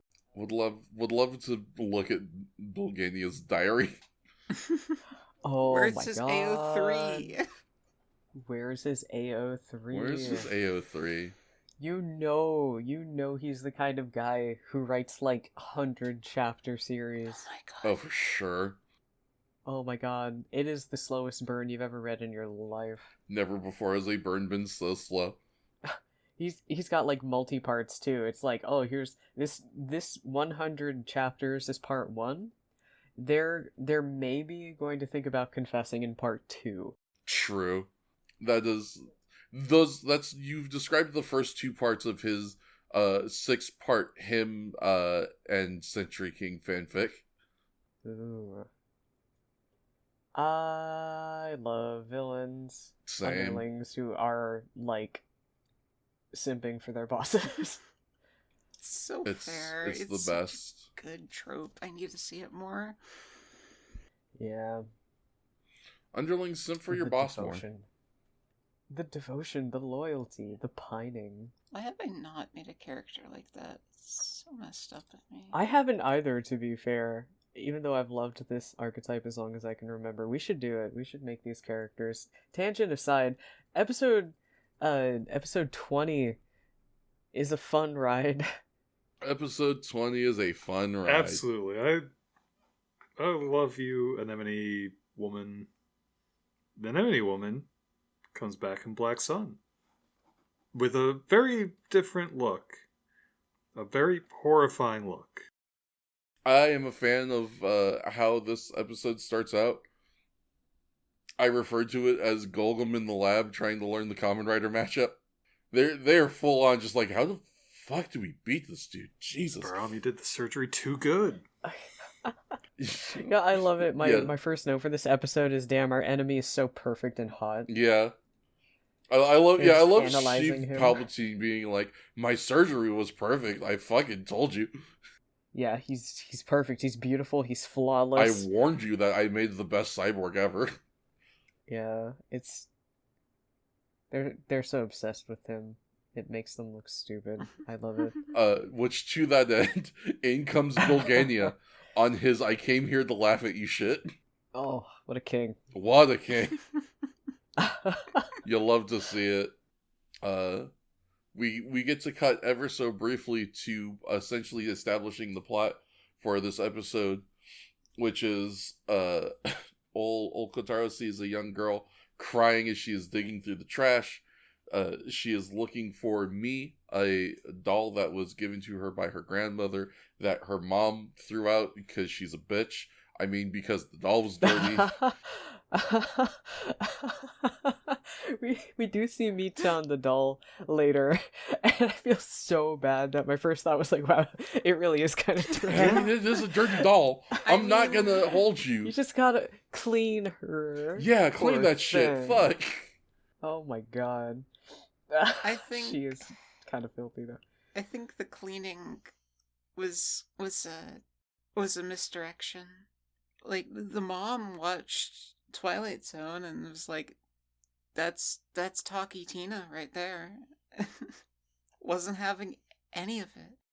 I had something like that happen to me. Like a family friend gave me a toy. It was like a large doll with red hair. It's like kind of like a plush body doll with a plastic head, you know, those kind. And it got almost immediately thrown in the garbage because it reminded my stepmother of Chucky, and she couldn't stand having it in the house. I was very sad. Yeah, I was gonna say, I'm sure that made you feel very bad, and I think, hey parents, maybe just fucking get over your fears because you're a grown-ass adult, and you shouldn't be throwing your child's plaything in the garbage because it scares you. Figure it the fuck out. You're very sweet. I hope he's doing okay wherever he is. And, I mean, it's in the dump. My man's fully in the dump, I'm sorry. If it's any consolation in Pokemon universe, he's probably turned into a Banette. So I'm sure someone out there is loving him. I'd like to think that he got caught and he is being appreciated by somebody out there. Me too. I mean, it's not terribly uncommon. I don't know. I hope so. I hope he's doing well. Yeah. Hey, PSA for any weird ass parents out there who are listening to this podcast for whatever reason. Don't throw out your children's toys because you're scared of them. I understand that, like, it's scary, but holy shit, you are a grown adult. I can't deny that it's confusing as a kid when you just like come home and like something of yours is just gone. Yeah, it's just gone for what is like discernibly no good reason. Yeah, and then you're like, okay, I've looked for this a long time. Where is it? Have you seen it? And they're like, oh, we threw it away. And it's like, why? Oh. Why did you do that to me? Why am I in trouble? It wasn't even out in the open. You're not even in trouble. I just didn't like it, so I got rid of it because I'm bigger than you. And you can't fucking stop me. Ah, cool. Cool, thanks. Oh. Great life lesson you're passing down there, Chief. I'm going to be bigger than both my parents someday. Yeah, I will be taller than both of you fucks. I say as if I'm not a grown-ass doll. Doesn't matter if you're a grown-ass adult, it just matters if you're taller than your parents. That's so important, you know? They're only going to shrink as time goes on. They don't tell you Their this, spines but are going to shrink. once you become the tallest person in the household, you officially become master of the house. You get to start making rules. Okay. Do heels count? Yes. I'm winning. Oh, good job. If heels count, then I'm winning too. Excellent. Good job. Tangent aside, yeah, girl is sad that her doll got thrown away by her mom because it was dirty, and Kotaro's like, dang, that sucks. You want me to come over and play tag sometime? He like checks one trash can lid and is like, yeah man, it's gone, I'm so sorry, here, I'll give you a piggyback ride home. I think part of it might be he's trying to sympathize with the child while also not like outright just saying the parents were wrong, because he doesn't know the circumstances, so he's trying to like play the middle ground a little bit, maybe. Yeah, I imagine the parents would probably be really upset if some guy just showed up and entirely usurped their rule. But hey, guess what? I'd be that guy. I would have at least looked longer. I would have checked a couple and been like, hey, let's try and find her. I sympathize with you, little girl. I would help you find me, John. But yeah, so they see that, and they see Kotaro being such a good little golden retriever boy, and they go, that's it. That's his kindness is his weakness. We'll kill him with kindness.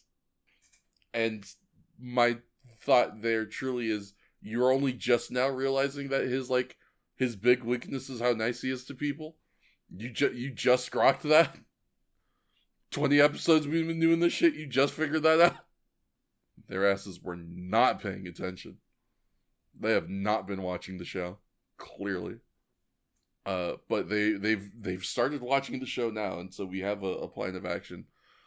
So we summon our anemone, who then turns into a human form that I'm wondering if anyone else got this vibe. I'm not gonna lie. When I first saw her, my immediate knee-jerk reaction was, whoa, she looks like a significantly younger Japanese Betty White. I think maybe it was just the hair. Yeah, it's definitely the hair, but like doing a lot of it, but I definitely see where you're coming from. Okay, thank you. So, she reveals herself as soon to be Japanese Betty White. Kotaro takes our child home, where it's I guess it's revealed that her home life isn't perfect. She's got a dad that's doing her best. They live in a small house. Her mom's I don't think there's going to be a universe where I'm not going to dunk on this mom every chance I get. She's not great. Parents are lame. The parents aren't super good in this one. I question some of the things that happen. I question their judgment in about 5 minutes. Yeah, in about 5 minutes while mom is complaining about how she'd like a bigger house, and dad's like, I'm literally doing the best I can. Come on now. You can't just say I want a new house. Wow. Yeah. You can say, I want a new toy. The kid was fine in saying that. That's the other thing too. Yeah, that was the other thing about the parents I thoroughly didn't enjoy. They're both like, "Oh, we'll get you a new toy. Yeah, it's fine. We'll get you a new toy." Like as if that's the point. Clearly, I mean, even insofar as that, the daughter fully says, "I don't want a new doll. I want me." Like, clearly, the point is not that you got rid of the toy. Not that the toy is gone, I should say. It is that you got rid of a toy that her grandma made her. She wants her fucking grandma toy back. Why would the mom just draw the equivalency of a doll to a house? It makes me scream. Yeah. Anyhow. Anyway, speaking of dumb shit this mom does that makes us scream, our anemone woman, now looking unfortunately not unlike the fabulous Moolah, shows up and shows a card showing that she is a real estate agent, air quotes, and she has this big briefcase full of yen just so we can buy your house. And don't worry, we've gotten you a new, bigger, better house so you can move in right away. That sounds fantastic. Take me right now. Yeah, this isn't Sus Among Us. I'm not gonna get jumped by the Yakuza. I know that there was an economic boom at the time, but what the hell? But Jesus, yeah, come on. No economic boom's that good. Christ. Hey, I don't think I say this much outside of, the cultural context and making, sweeping generalizations. I admit to this fully. Sweeping generalizations about general trends and the way certain things are portrayed in media based on, the times, based on whether certain major events have happened or not that change the way we portray certain things in media. And sometimes I'm like, is the bubble burst kind of like the 9/11 for Japan? Things are so different right before and after. It feels like this Wild's dream scenario doesn't feel like something that would be portrayed after the burst in such a silly comedic way, oh my god, yes, of course we'll take the money. I feel like it'd be a big deal. They would show us the family struggling. They would be like, oh my god, this would make a huge difference for us. We can pay off our bills and our debt and stuff with all of this money. I don't know, but it's our only way out. Let's do it. Because we're so far removed from the context this was created in, I have to wonder, was this supposed to be a satire on that sort of mentality? What was their thought process? I don't know if it was supposed to be so critical. I think it was just a silly setup of oh, these shallow parents. These parents are shallow. Haha, get it? I don't know. It's just this scene is insane. It's pretty wild. It is truly fuck busted. Absolutely the reactions of the deranged and insane. But yeah, they're just fully yeah, new house for sure. You want this one? Gotcha. All right, come on, Kyoko, we're moving. Which, not surprisingly, Kyoko's like, I don't want to move. I like this house, and I have friends here. To which she is told quite promptly to shut up. Poor kid. I don't think it's quite that harsh of language, but it sure isn't any kinder. Yeah, Like, they shut her down immediately. They shut her down immediately. It is truly kind of wild how quickly she gets shut down. Yeah, and this leads us into Gorgum getting their way. Yeah, pretty much. What is their way? You're gonna love it. It's great. It's a way of life. Would you be shocked if they were just literally buying this house? Would you be shocked if it turns out that they just actually, like, wanted the house so that they could, like, put a bunch of Home Alone but spookier traps in it? Yeah. They apparently needed to buy a house to haunt it. Which, I'm gonna jump ahead a little bit here because we've already mentioned how this episode ends. You have illusion magic. Who cares? Why? Who give a shit? True. True. Yeah, there are a lot of necessary steps in this plan. Like, you're evil and you have monsters. You could have just, like, kidnapped them and taken the house.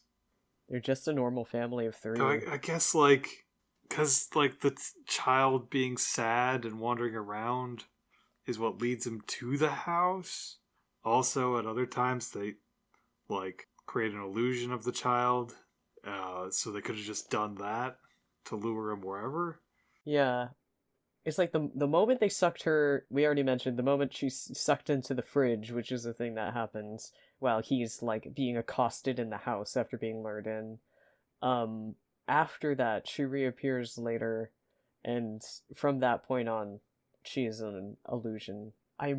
I'm reviewing the footage again at double speed, and the amount of flashing lights and fire makes this a very dangerous episode for certain people to watch. Yeah, you thought that transformation sequence was bad before, baby. Yeah.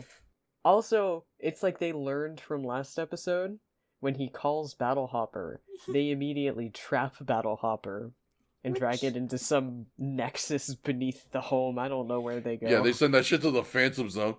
We need some very intricate setups. The anemone needs a house to grow in order to build all this shit. This is an episode where it's very difficult to determine what is actual and what is illusion and what is, like, what physically exists. It's a weird nightmare logic zone. And I think truly the funniest thing about that is that it is an episode that didn't have to be that at all. Because like you said, like everyone here has said, fully, they could have just done this with magic. Fully, they could have just done this with magic and illusions, and it would have gotten probably the exact same result. I think it's really funny that they kind of dupe him twice in this episode. First, the initial setup of luring him in, and then, like, accosting him. And then afterwards, they lure him into a false sense of security and have the family run back in, which is also an illusion. That was really good. Yeah, just all the high priests playing jokes. I have no clue why they did this, but I can't help but wonder. These two things have an ad break in the middle of them, and I don't know if that has anything to do with it. You think it was maybe more of a trick on the audience than it was on Kamen Rider? I have no idea. It doesn't make it good. No, it doesn't. But the nexus beneath the house is really cool. So I'll give all of this a pass for that. It is this red and black void. They put the fog machine down on the floor again, and they've got like a glitter fountain, which they claim the glitter fountain will explode if he transforms. So because they're holding Yukari hostage down there, the little girl, you better not transform or she'll explode. Yeah, I was going to talk about the weird big flower they have Yukari in to hold her hostage. I couldn't help but think of the Taper episode as I watched this scene. Imagine if they did that for the one who is literally about manipulating dreams in space. Imagine if these two teamed up. Right? Yeah. It'd be terrifying. It'd be so good. Honestly, more Kamen Rider Kaijin should team up. Yeah, they could make some really powerful team comps, but unfortunately they don't. Kotaro attempts to fight while the priests and the anemone are there. He is kind of getting walloped a little bit until they accidentally blast the anemone into the like force cage holding Battle Hopper. And he's like, okay, Battle Hopper, go, save Yukari. And Yukari gets out of there. And then my part that I laughed a lot at was he immediately transforms and the room did not explode. Extremely didn't explode. Yeah, I was really hoping for a punchline of, like, they would have done it with Hongo. He would have smiled, and then would have transformed, and the room would have exploded.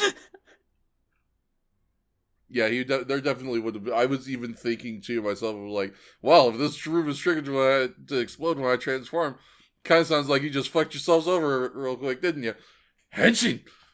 But, yeah, Which would have been so funny. I would have loved that, but would love that. Obviously that didn't happen. Yeah, no, I'm so upset at, like, actually thinking about it now, how 1,000,000,000% correct that you are that, yeah, they would have done it with Hongo. They 100% would have done that shit with Hongo. Because he's such a bloodthirsty brain genius. Yeah, such a little monster. Love that dude.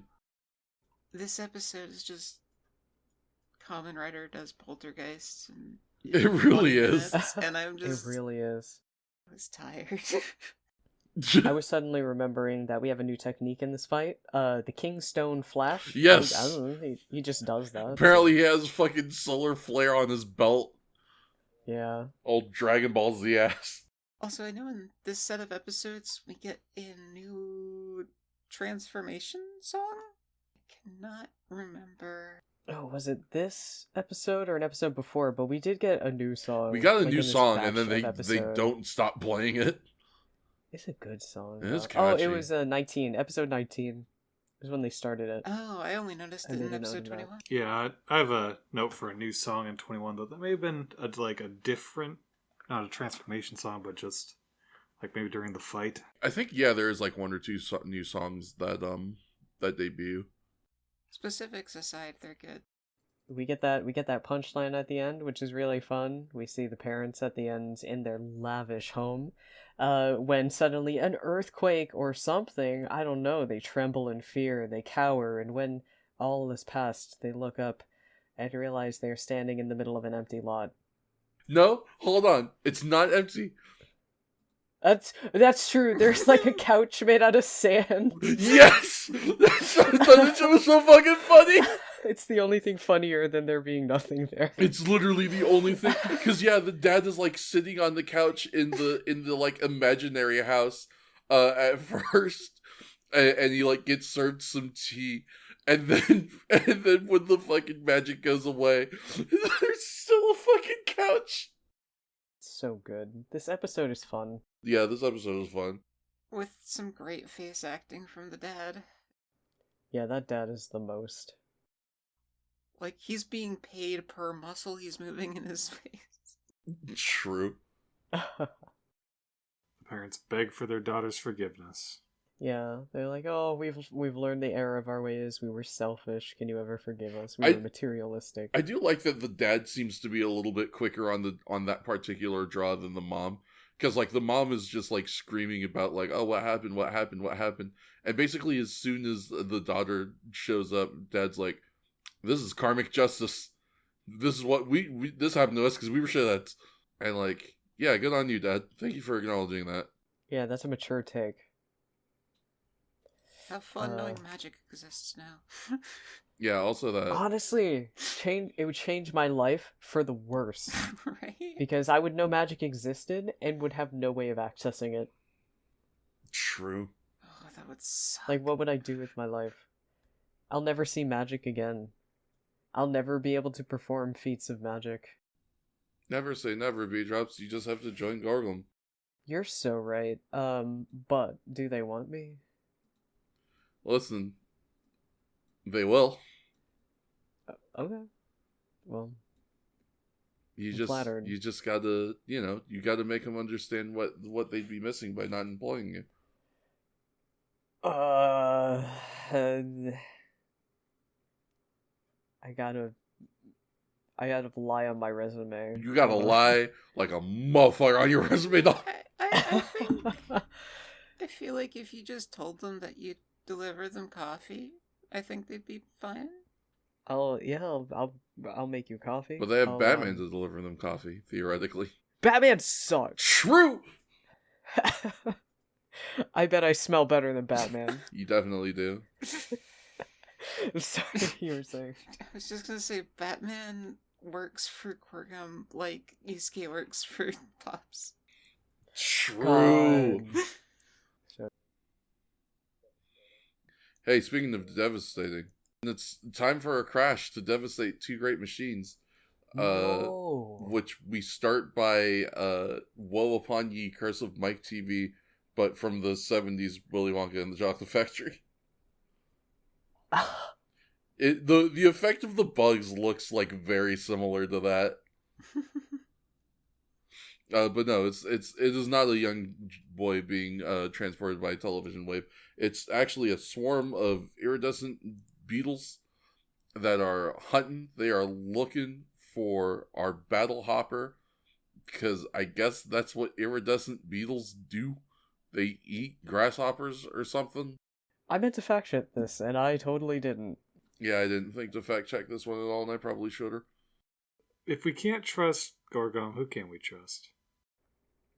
A quick Google search for jewel beetle diet says adult jewel beetles mainly feed on plant foliage or nectar, although some species feed on pollen and can be observed visiting flowers. I can't believe they lied to me. First Tory, now this. You hate to see it. You can't trust anybody nowadays. Yeah, I'm starting to think Gorgum isn't a very good character. Well, hold on. Give him a chance. All right, I'll extend my sympathies a little further. Thank you. Wow, this beetle scene goes on a while until we get to the precarious scene. By precarious, I mean we get. Okay, before that though, we have a brief scene of like Gorgum headquarters, and they're like, ha ha ha ha, Kamen Rider will die, and we're just getting like the implication that Bergenia is listening in on the plan, whatever it may be. And then suddenly Jewel Beetle, the monster, the big one, is dangling a little girl off of a rooftop. Yeah, like you did. The ragdoll is very funny. He's just thrashing her about. Yeah, this child. Yeah, like you do. A lot of good. Good screen time. Yeah, she gets jostled. True. Me when I'm they got, like, jostling a child. She's like the most quintessential, like, little Japanese girl design of the era too. She's got like the pink plaids, or like the red plaid skirt with the pink jacket, the red Mary Janes, and like the red those hair ties that have the plastic balls on them. It's very cute, but it is just like the most I'm a little girl outfit in the world. Yeah. Bright neon sun. Like, yeah, like almost comedically. They wanted every parent to instinctually relate to this kid just by sheer exposure. I just can't help but think, like, I can't deny that for a second, half of the reason being because we had, like, no lead up to this scene, that this was going to be another trap, that it wasn't, like, an actual little girl or something, and it was an illusion, or that she was gonna, like, crumble into 1,000 little beetles or something. That would have been good. Ooh, yeah. But no, it's just a little girl, so when he, like, rescues her, he just puts her down and says, okay, go home, and then she does. But not before first saying, Oni-chan, arigato. Yeah, and then she just scuttles away. It's very cute. You know how children be scuttling? Children are always scuttling, and they're always sticky. Yeah. What's with that? Figure it out, children. Know. It upsets me. Stop being sticky.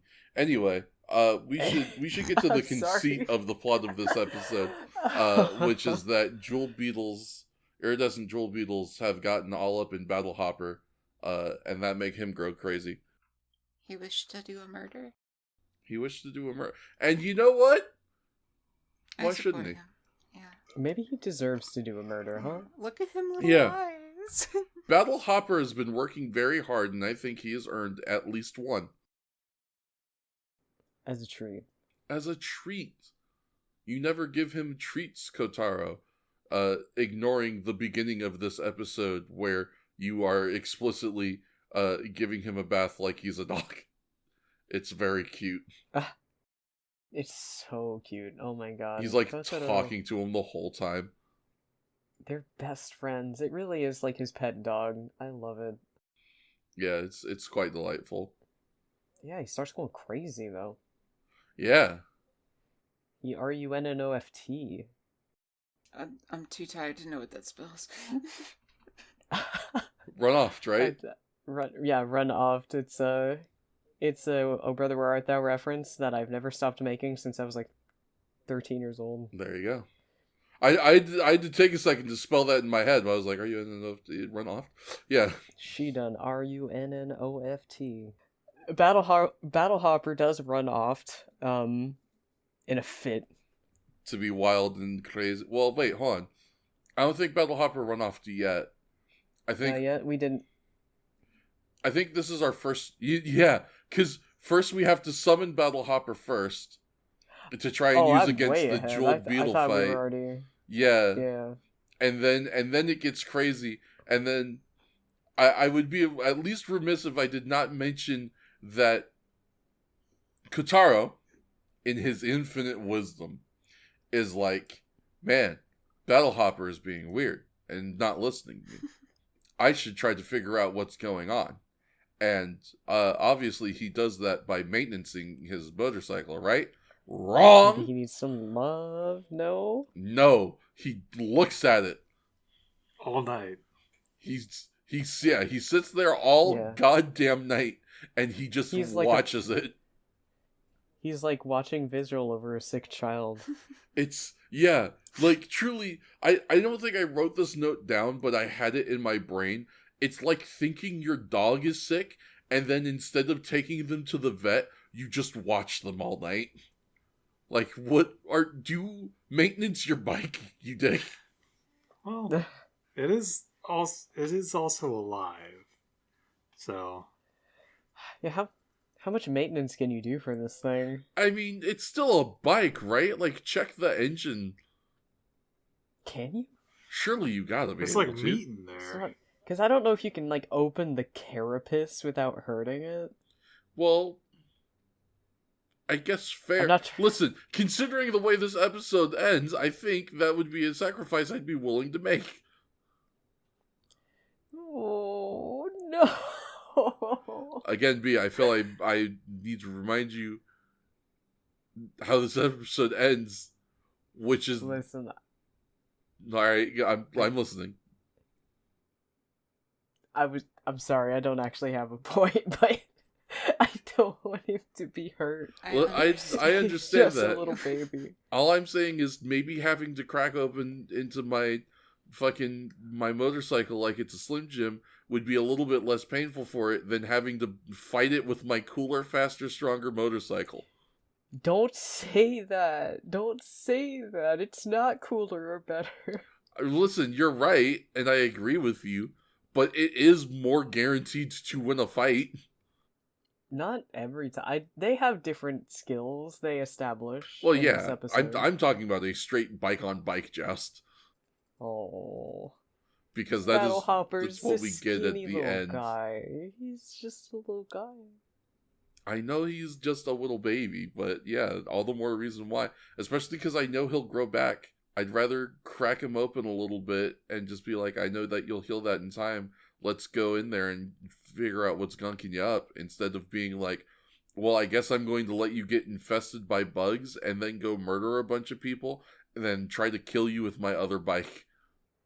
Oh, but We don't know if he actually killed anybody. It just looks like there was a bunch of car accidents. It's fine. It's fine. Maintenance your bike. I'm not budging on That's a this. good bottom line. That's fair enough. Maintenance your fucking bike. Yeah. Anyway, the vigil ends when some more jewel beetles come on in and begin. And Kotaro does an excellent job of fending them off. God, many of the practical effects in this show are quite, are good. Like these bugs and the bugs in Bilgenia's tomb, not a convincing effect. These are full on just toy bugs. Yeah, very fun. Listen, they spent all of the effects budget for this episode on fucking Jewel Beetle's mouth, and I think that was money well spent. Yeah. So, and Pyro. Oh god. Yeah, and Pyro. Yeah. Oh, man, now that I'm revisiting this episode, there's a lot of crap packed into this. Like, okay, so There's a fair amount of crap packed into this. yeah. I wish this was a two-parter. It feels like it could have been a Yeah. two-parter. It feels like it should have been a two-parter. Anyway, now with the additional infestation, Battle Hopper is fully running wild. Yeah. And Katara gives chase, and then Bilgenia leaps off a fire escape onto Battle Hopper and says, "It's mine now." And they have a bit of a bike fight. Right up until the point when Battle Hopper stops listening to Bulgaria because Battle Hopper is running wild and don't listen to Not Nobody. And the power of friendship. Yeah, also the power of friendship. Friendship. I'm gonna say it full on annoyed that the power of friendship did not play more of a role in this episode. I thought it would too, honestly. Like, you spent a lot of time explicitly making it seem like Battle Hopper is Kotaro's best friend. You opened the episode with fucking Kotaro giving him a bath while being so sweet and so kind to Battle Hopper and being like, "There, you're all clean. I'll see you later, Battle Hopper. Have a good night." And then the battle of friendship did, or the power of friendship did, like, dick all. Yeah, I mean, I've seen enough horse girl media to have expectations going into this episode, and they were not fulfilled. Not even remotely. But that's what happens when the Battle Hopper is a sweet little golden retriever and not a wild, untamable stallion. True. Messed up. Yeah. See, this is the real place where Golgum fucked up, is they tried to weaponize a golden retriever. So A lot fucking easier said than done, my man. So Battle Hopper runs wild. Katara looks all over but can't find it. And then Bisham shows up and is like, "If you ever want to see Battle Hopper again, you got to come out to the Cape." And when Katara arrives, she has a missile pointed at a dam. She pulls out the fucking the An Acme actual missile. anti-dam missile. Yeah, it's straight out of Yeah, fucking Worms it's great. Armageddon. This missile. Yeah. Full fucking gimmick. I have one note for this missile countdown sequence. Uh-huh. Where, she starts the countdown, she's like, "Oh, you have 20 minutes to stop the missile from hitting the dam, and everyone believes the dam will die," or whatever. Good luck. There is a point where she says, 10 minutes remain, which is immediately followed by Kotaro beginning his henshin, which is immediately followed by her saying 7 minutes remain, which I find fascinating. You were As transforming what I for imagine- 3 minutes? I don't imagine it's supposed to be taken as an implication that his transformation takes 3 minutes, but it's what it is.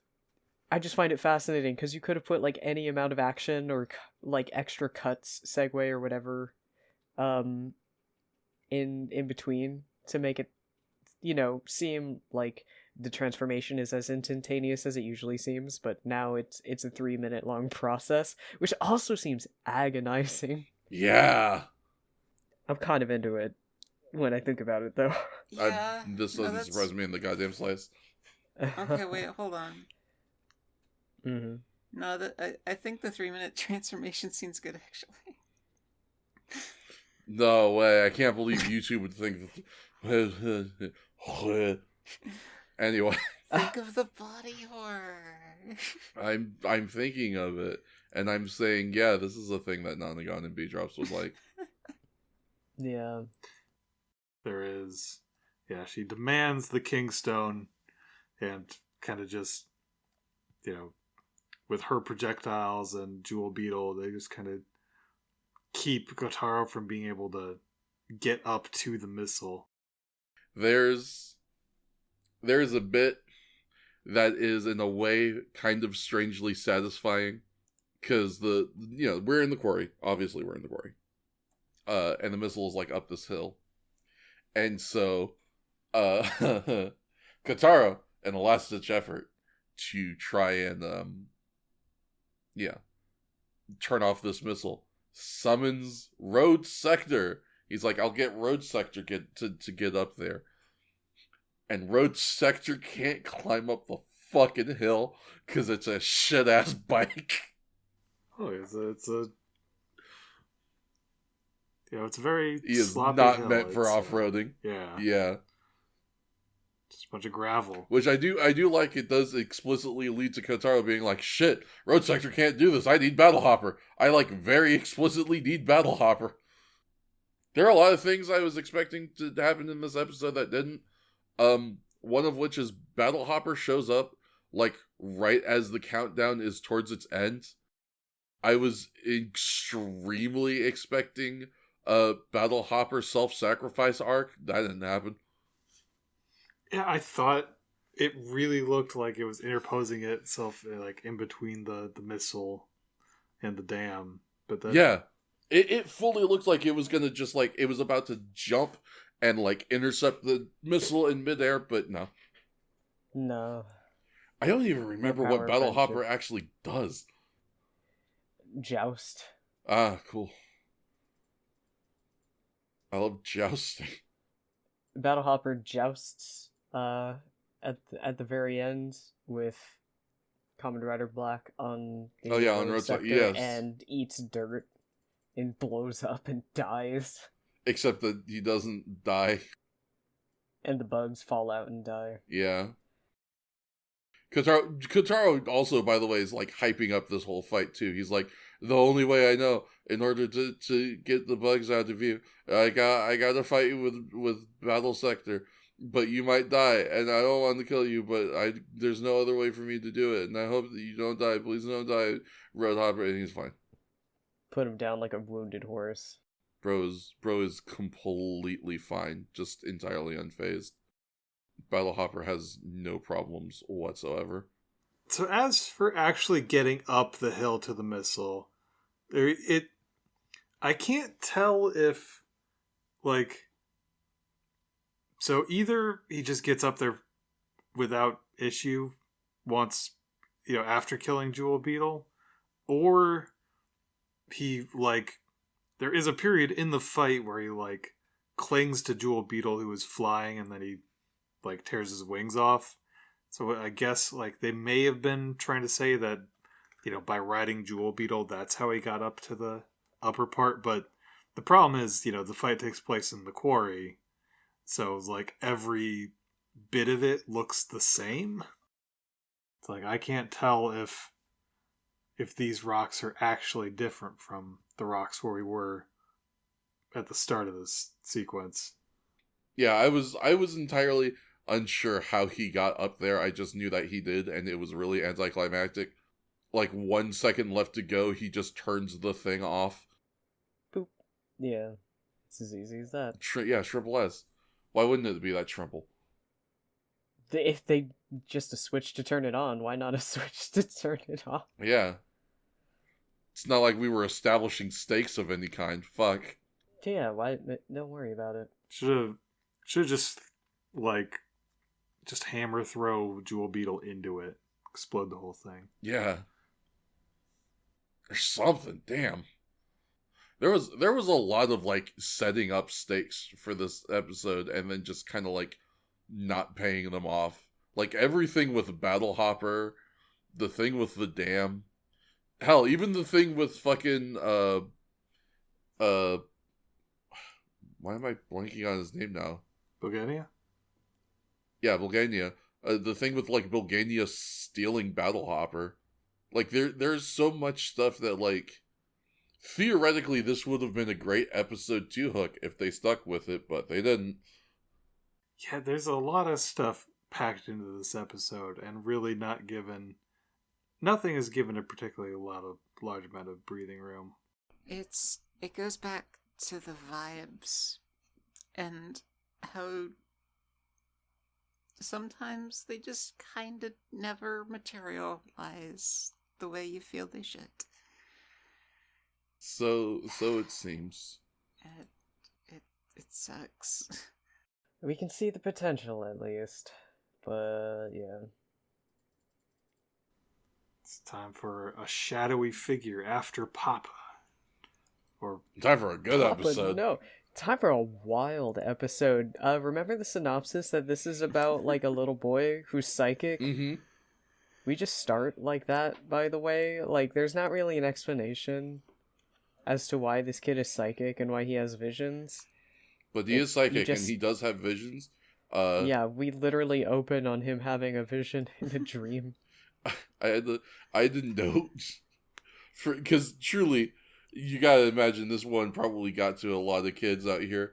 So I had to note for the beginning of this episode that was just fucked up nightmares for 80s kids. Kamen Rider kills my dad. That's I feel like the opening of this episode maybe did some damage somewhere out there. It is kind of scary. Yeah, I imagine there, especially like any kids whose like dads were like scientists or like working with the military or something. I betcha. I love the scene when right after he has his vision of his father being in peril. When they are having breakfast together in the kitchen, and he's like, "Papa, are you doing anything bad?" His dad's like, "They wouldn't listen. Nobody believed in me." I'm like, "Sir, you could just say goes no." Immediately into mad scientist monologue. They'll all see once it's finished. It's so funny. Like, he's giving the biggest red flag possible, and only after he says all of these incredibly suspicious lines is he like, "But it's gonna be okay. But it's fine, buddy. Yay, it's time to go to school." Yippee. Eat your toast, kid. Toast. Don't worry, Dad, you won't need an umbrella. It's gonna stop raining soon. On account of, I know, because I'm clairvoyant. Got future vision. He's got future vision. It does. And it does stop raining. It's impressive. Bro does in fact have future vision. He can gaze into the future, which you would think would mean that life would be a breeze. Yeah. You know, seeing trouble from a distance, but it's not that easy. Sometimes you have a nightmare that Kamen Rider's gonna kill your dad. That's so Fumihiko. Yeah. Oh, man. I'd watch it. Yeah. Except spoilers, he loses his powers at the end of the episode for no reason. I don't know why. Fully, yeah. Used them all. What I like is the show also doesn't know why, and is like, maybe he used the rest of his clairvoyance saving Kamen Rider. Kamen Rider thinks maybe, but we don't actually know for sure. Well, you know, it's it's like some media you gain superpowers at puberty. This one you lose them. Yeah, that makes sense. That makes them, as I was trying to say that, I realized how little sense it made. But honestly, it makes about as much sense as anything the fuck else in this show, so why not? Yeah. This scientist dad's kind of cute. He got a little sweater vest. He's handsome. He's a little, he's real stealth about his mad scientist vibe. Yeah. I respect the hell out of that. Very smart. Yeah. Anyway, sorry. I want to just... I don't remember anything that happens in this scene. I don't know if it's relevant or not.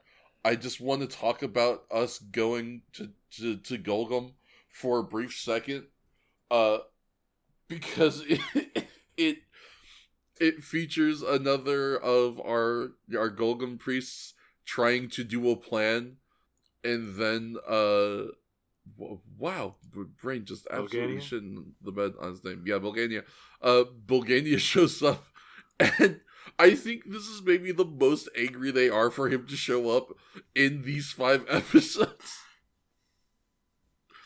They're just full on, just like, what do you want? Get out of here.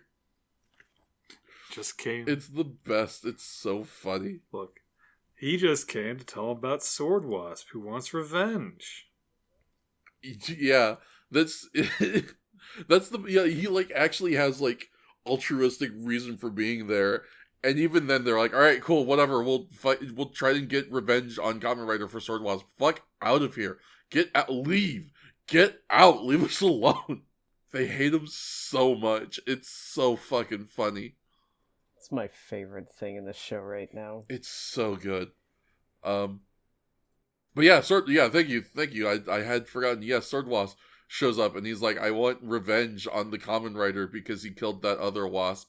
And they're like, all right, we'll see what we can do to get you involved in this plan that we're doing. We're doing a plan right now. We'll tell you more about it at a later point in the episode, because first we have to try and assassinate the Kamen Rider. Oh my god, it was one of the better attempts on a Kamen Rider's life, generally speaking. Yeah? Which is hysterical, because it was masterminded by a young child. Right? Yeah, so it's a future kid. He sees Katara on the street, and he goes immediately to, all right, to save my dad, I gotta kill this guy. He recognizes him from his dream. I just really respect the gumption of this kid. I really Same. respect his commitment. Like, he's like, a man is out to kill my father. How do I stop this? I'll kill him first. Yeah. And he, to his credit, he really does go all in. I respect it so much. I feel like, I don't know, it's a surprising amount of, like, ruthlessness from a child for a kid's show, I think. Markham was right. Kids are evil. They should have been getting this kid. Yeah. You're so right. They should have put Fumihiko into the evil school. Clairvoyant and bloodthirsty enough to kill to save his father. He'd have done great. Yeah, truly. Starts by trying to push him in front of a car, which Katara manages to avoid. Then Katara chases after the kid, and then he drops a bunch of, like, metal platform supports. Bits. Yeah, I think that's what they are. Construction bits. Which, yeah, I do love that in very Takeshi Hongo style, someone pushes Kotaro into the street, and he's immediately like, who the fuck did that? I'll kill you. Just immediately starts hunting them down. Like, there's no part... I mean, I guess he's a cyborg freak and he's not normal, so theoretically he would know the difference between someone bumping into him and someone pushing him. But also, just like the fact that he immediately goes on the hunt for this person as soon as it happens is so funny to me. Bro's bloodthirsty. That is the Kamen Rider in him. Yeah, true. So he catches the Fumihiko, thank you. He catches Fumihiko and is like, "Why'd you try to murder me?" And I believe this is where the cat comes out of the bag from Fumihiko, that he was like, I saw in my dream you try to kill my dad, you and the Kamen Rider. Or no, he takes him back to the cafe. Yeah, he takes him back to Wakamigo.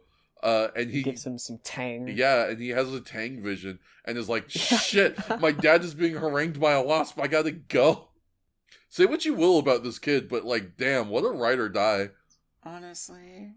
He saw 2 different things attempt the life of his father, and instead of making any attempt to, like, call the police or anything. He was like, I got to be the one. I got to kill him before they kill him.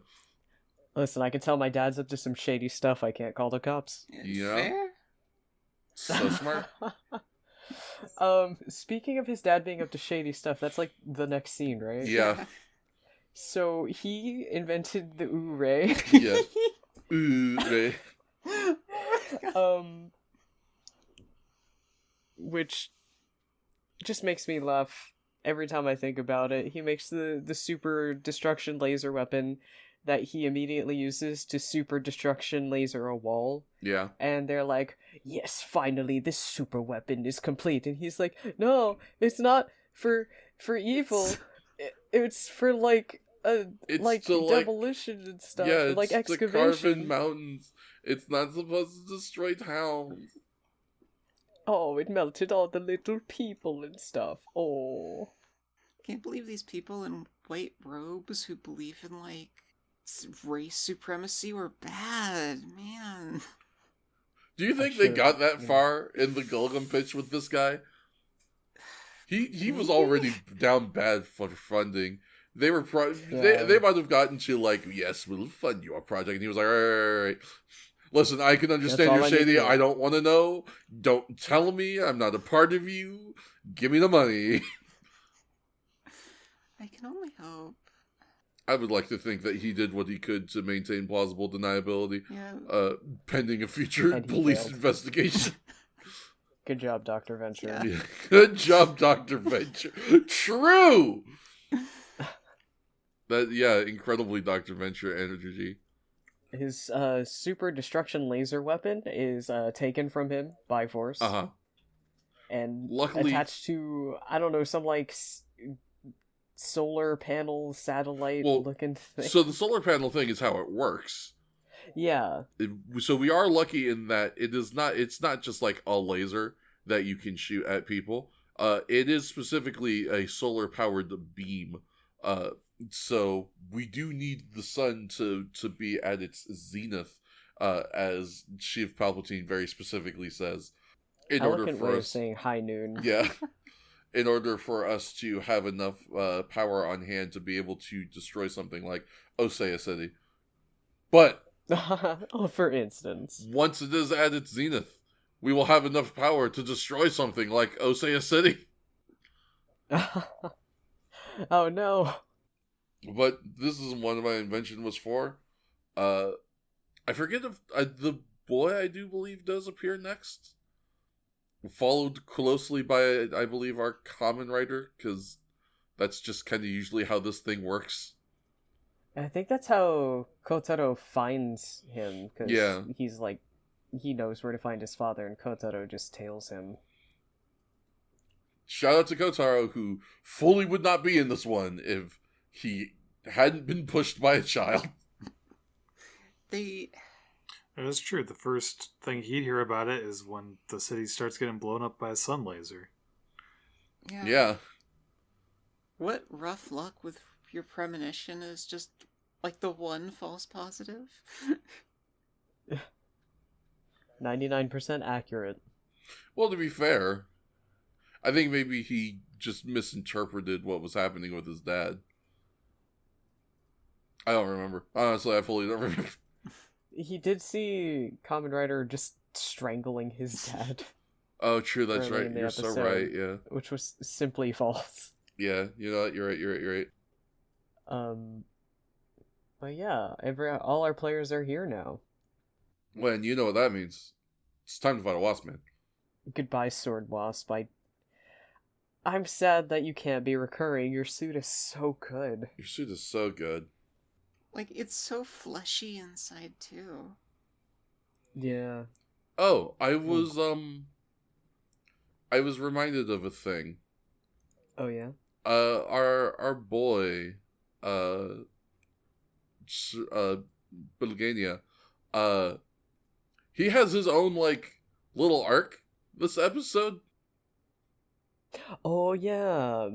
Which I'll be 100%. I don't remember everything about it, except that at the end of it, he's like, I'm going to put on my kabuki makeup now. Yo? Yeah, he's And they're like, oh man, you can't just put on your old face, man. Yeah, he shows up in front of the priest and they're like, fuck you! They say it's how conceited. Yeah. It's his evil henshin makeup. Yeah. I love it. It's very good. I hear the Sailor Moon music. True. But yeah, I don't know. I fully don't remember anything else Bugania does in this episode, but he does eventually show up in full kabuki makeup, and that makes our villains real upset. He looks good. He does look good. He acts like as an enforcer for Sword Wasp. Bugania threatens Fumiko to make Kamen Rider he forbids dodging. He just shows up like a Final Fantasy Tactics Advanced judge. Dodging is forbidden, or else I'll kill this child. And Kotaro gets forced off a cliff by a sword wasp, but lands on road sector. Because, road sector. So luckily, we got road sector. We're gonna murder us a wasp, I think. I feel like that one's pretty inevitable. I'm trying to think if were there any other particular standouts from this fight. I think I was mostly just focusing on how cool Sword Wasp's suit is, you know? It's so good. Yeah, Sword Wasp real good. I want to... Yeah? No, I'm about to say something really stupid. That's why I'm hesitating. Well, now I need to hear now you gotta. Yeah, no, I was gonna say I want like a fruit gummy of Sword Wasp. No, you're so right. I can taste it. You're honestly. so right. Yeah. It's got like a red gusher filling. Yeah. Exactly. In my brain. Yeah. Thank you for understanding. Can't believe you were going to say I want a fruit gummy of the bad guy. Like was a stupid thing to say. What podcast do you think you're on?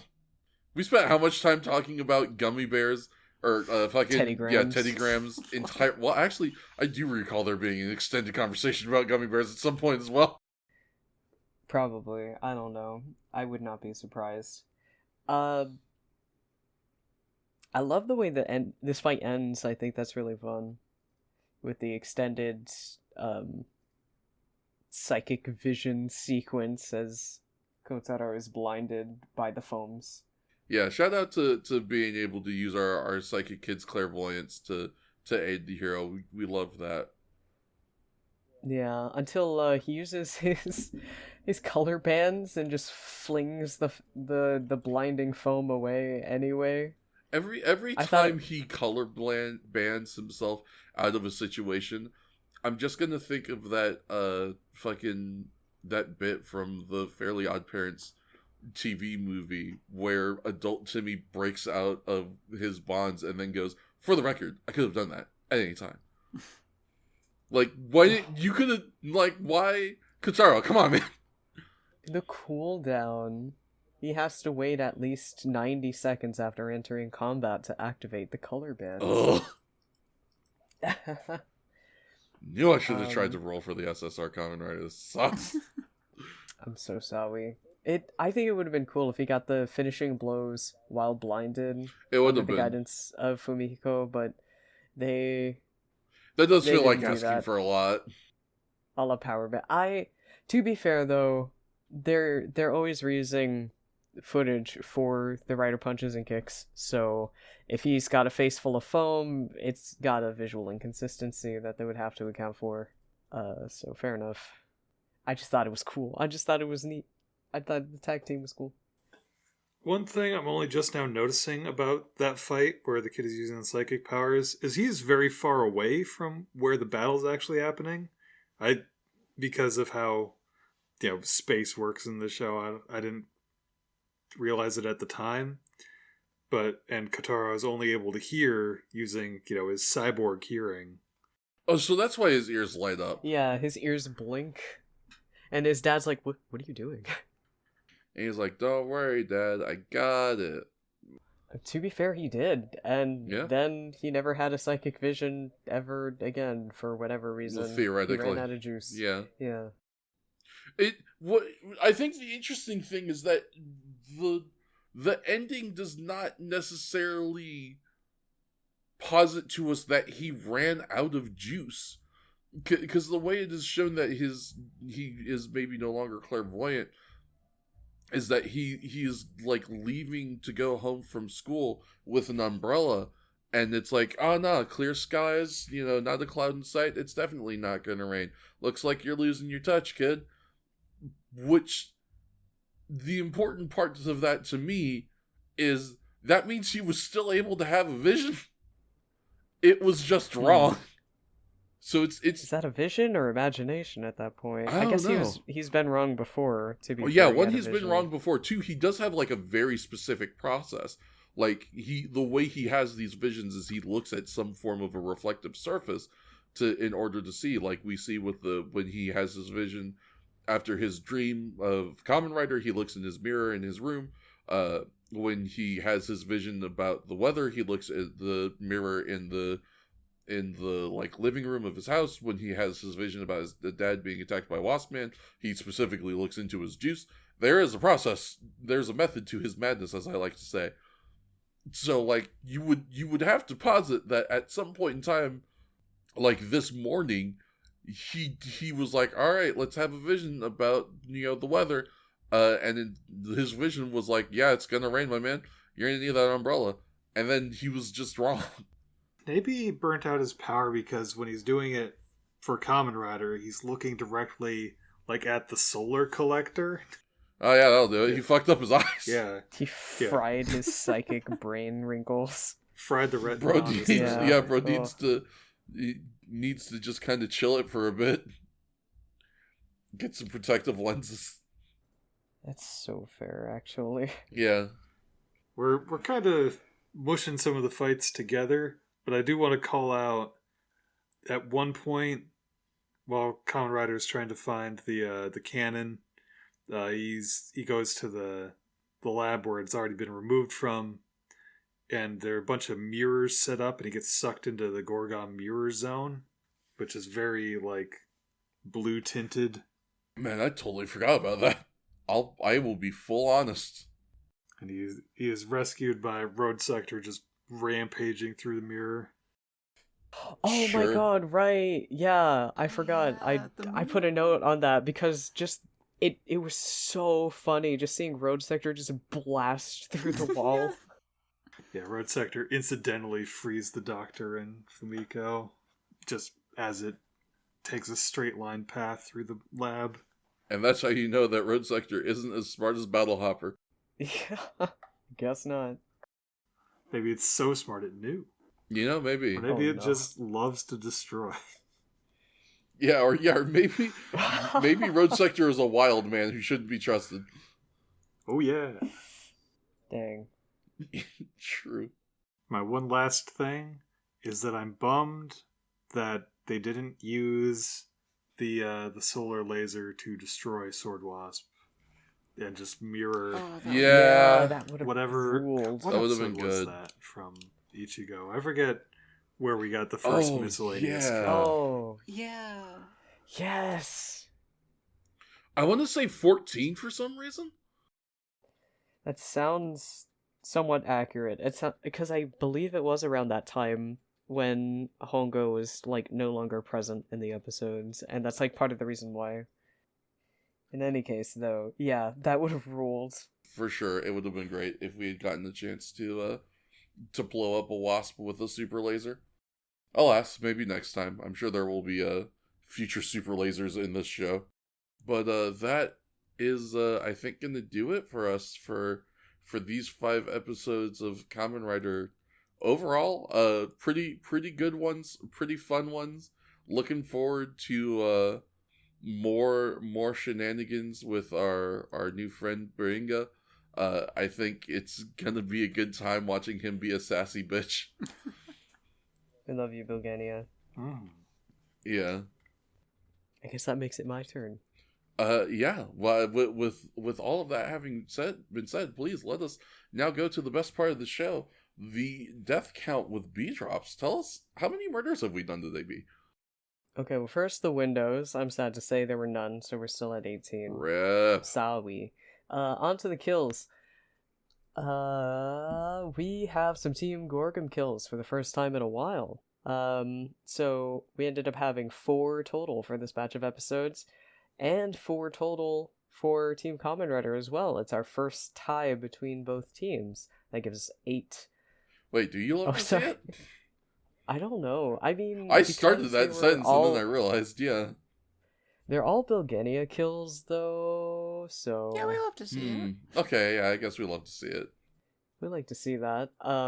We take those. So that gives us 8 for all 5 episodes. That brings us up to 35 kills for Team Kamen Rider, 10 for Team Gorgum, and 45 total as of Kamen Rider Black episode 22. We are making good pace. Yeah, not bad. I wonder how quickly we can reach 100. I'm so curious, too. Especially because, holy shit, I just realized we're almost halfway through this year's. It'll be midway through the next episode, I believe. Not quite. We are very closely going to be approaching the halfway point on Kamen Rider Black, which is 51 total episodes. I don't know why in my head I thought it was 48. I guess I was confusing it with Kuga. But yeah, we are close to the end. We are so close. Also, let us know what you think of the new format. How are you enjoying it? How are you not enjoying it? Please let us know. Yeah, we're very curious to see. Let us know, in the comments. You can reach out to us on our Tumblr or our Twitter at FirstRidePod. Hell, you can even email us if you want, firstridepod@gmail.com. Just join the Patreon and send us a couple of dollars to say you like the show if you like the show. Or join it for free. You can do that. Yeah, or more importantly, feel free to just join it for free for access to the stuff that's on there. There's cool stuff on there. You should check it out. Speaking of cool stuff that you should check out this next set of episodes we are going to do. Those are episodes 23 to 27. That is Marmo's Magic Power, The Female College Student's Nightmare, The Roaring Armed Mecha, Save the Superpowered Girl, and The Fire Spouting Dangerous Highway. Sure. Wow. Hell yeah, man. Dangerous. Fire Spouting Dangerous Highway is my favorite Mario Kart course. So yeah, please look forward to us checking those out.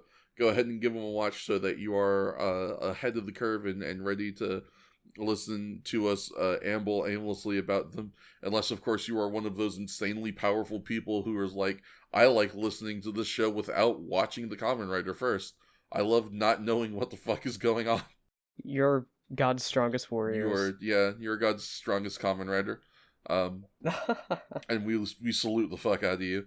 But with that, thank you so much for joining us. We hope that you had a wonderful time. I hope you have a good day or night or whenever it is that you're listening to this. Have an excellent weekend. Take care of yourselves. And as always, remember, if you can't believe in God and you can't believe in Buddha, you can always believe in Kamen Rider.